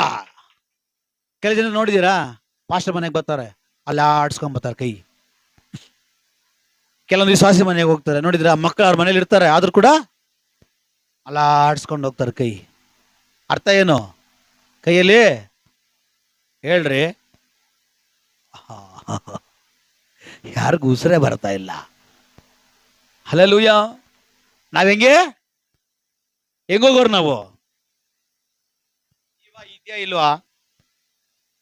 ಜೀವ ಇದ್ರೆ ಹೇಳ್ರಿ, ಜೀವ ಇಲ್ಲ ಅಂದ್ರೆ ಹೇಳ್ರಿ, ಫೋನ್ ಮಾಡೋಣ. ಜೀವ ಇದೆಯಾ ಇಲ್ವಾ? ಜೀವ ಇರೋರಾಗಿ ಮಾತಾಡ್ರಿ. ನಾವ್ ಹೆಂಗೋಗೋರು? ಆನೆ ಸೊಂಟಲ್ ನೋಡಿದ್ರಾ? ಆನೆ ಸೊಂಟಲ್ ನೋಡಿದ್ರಾ? ಆಗ ಹೋಗೋರು ನಾವು. ಆದ್ರೆ ನನ್ನ ದೇವರು ಆಗಲ್ಲ. ದೇವರೇ ಕರೆಯುವಾಗ ಅವನು ಬರಿಗೈಲಿ ಬರಲ್ಲ. ದೇವ್ರು ಮಾತ್ರ ತಗೊಂಡ್ಬರ್ಬೇಕು. ಹಲ್ಲೆಲೂಯಾ. ದೇವರು ನೀನು ಕರೆಯುವಾಗ ಏನು ವಿಷಯ ಇಟ್ಟು ಕರೆದಿರ್ತೀಯೋ, ಏನು ವಿಷಯ ಒಪ್ಪಿಸಿ ಕರೆದಿರ್ತೀಯೋ, ಅವನ್ ಬರುವಾಗ ಬರಿಗೈಲಿ ಬರಲ್ಲ. ಅವನ್ ಬರುವಾಗ ನಿನ್ನ ವಿಷಯಗಳನ್ನ ಅವನ ಕೈಯಲ್ಲಿ ತಗೊಂಡು ಬಂದಿರ್ತಾನೆ. ಒಪ್ತೀರಾ? ಒಪ್ತೀರಾ? ಒಪ್ತೀರಾ ಇಲ್ಲ? ನಾನು ದೇವರ ಕಾಲಿ ಕೈ ಉಣಲ್ಲ. ನನ್ನ ದೇವರಿಗೊಂದು ಬೊಕ್ಕಸ ಇದೆ. ಬೊಕ್ಕಸ ಇದೆಯಾ ಇಲ್ವಾ? ಬೊಕ್ಕಸ ಇದೆಯಾ ಇಲ್ವಾ? ನಮ್ಮ ಹತ್ರ ಏನಿದೆ? ಕಾಲಿ ಕೈ ಇದೆ. ದೇವ್ರ ಹತ್ರ ಏನಿದೆ? ಬೊಕ್ಕಸ. ಅವನು ಬರುವಾಗ ಬೊಕ್ಕಸದೊಂದಿಗೆನೆ ಬರೋದು. ಆ ಬೊಕ್ಕಸ ಖಾಲಿಯಾಗಿರಲ್ಲ, ಅದ್ರಲ್ಲಿ ಏನೇನು ಬೇಕೋ ಎಲ್ಲ ಇರ್ತದೆ. ನೀನು ಏನದ ಕರೆದಿರ್ತೀಯೋ ಅದನ್ನ ತಗೊಂಡೇ ಅವನು ಬಂದಿರ್ತಾನೆ. ಹಲ್ಲೆಲೂಯಾ. ಬಂದಿದ ತಕ್ಷಣ ಕೊಟ್ಬಿಡಲ್ಲ. ನಿನ್ನ ಆಕ್ಷನ್, ನಿನ್ನ ಆಕ್ಟಿಂಗ್ ಎಲ್ಲ ನೋಡ್ತಾನೆ. ನೋಡ್ಬಿಟ್ಟು ಆಮೇಲೆ ಕೊಡೋದು. ಹಲ್ಲೆಲೂಯಾ. ದೇವ್ರು ಹೇಳ್ತಾರೆ, ನೀನು ಬರಬೇಡ, ನೀನ್ ಪರಿಶುದ್ಧವಾಗಿರೋ, ನಾನೇ ನಿನ್ನ ಹತ್ರ ಬರ್ತೀನಿ. ಕಣ್ಣುಗಳು ಮುಚ್ಚಿ ಪ್ರಾರ್ಥನೆ ಮಾಡೋಣ. ನಾವೆಲ್ಲ ಕೇಳೋ ಇಂಟ್ರೆಸ್ಟ್ ಅಲ್ಲಿ ಇಲ್ಲ. ನನಗೂ ಇನ್ನೂ ಹೋಗ್ಬೇಕಂತ ಆಸೆ. ನೀವು ಕೇಳೋ ಇಂಟ್ರೆಸ್ಟ್ ಅಲ್ಲಿ ಅಂದ್ರೆ ನಾನೇನು ಮಾಡಲಿ? ನಿಮ್ದು ಹೆಂಗಾಯ್ತು ಕತೆ ಅಂದರೆ, ಬೇಡ ಪಾಸ್ಟ್ರೆ ನಾವೇ ದೇವ್ರ ಹತ್ರ ಹೋಗೋಣ ಅಂತ ಹೇಳಿ ಕೂತಿದ್ರೆ ಅಂತ ನಾನೇನು ಮಾಡೋಕ್ಕಾಗ್ತದೆ? ದೇವ್ರು ಹೇಳ್ತಾರೆ, ನೀನು ಬರಬೇಡ ಕಣಯ್ಯ, ತೆಗೆದಾಕ್ಬೇಕಾದ್ರೆ ತೆಗೆದಾಗ ನಾನೇ ಬರ್ತೀನಿ.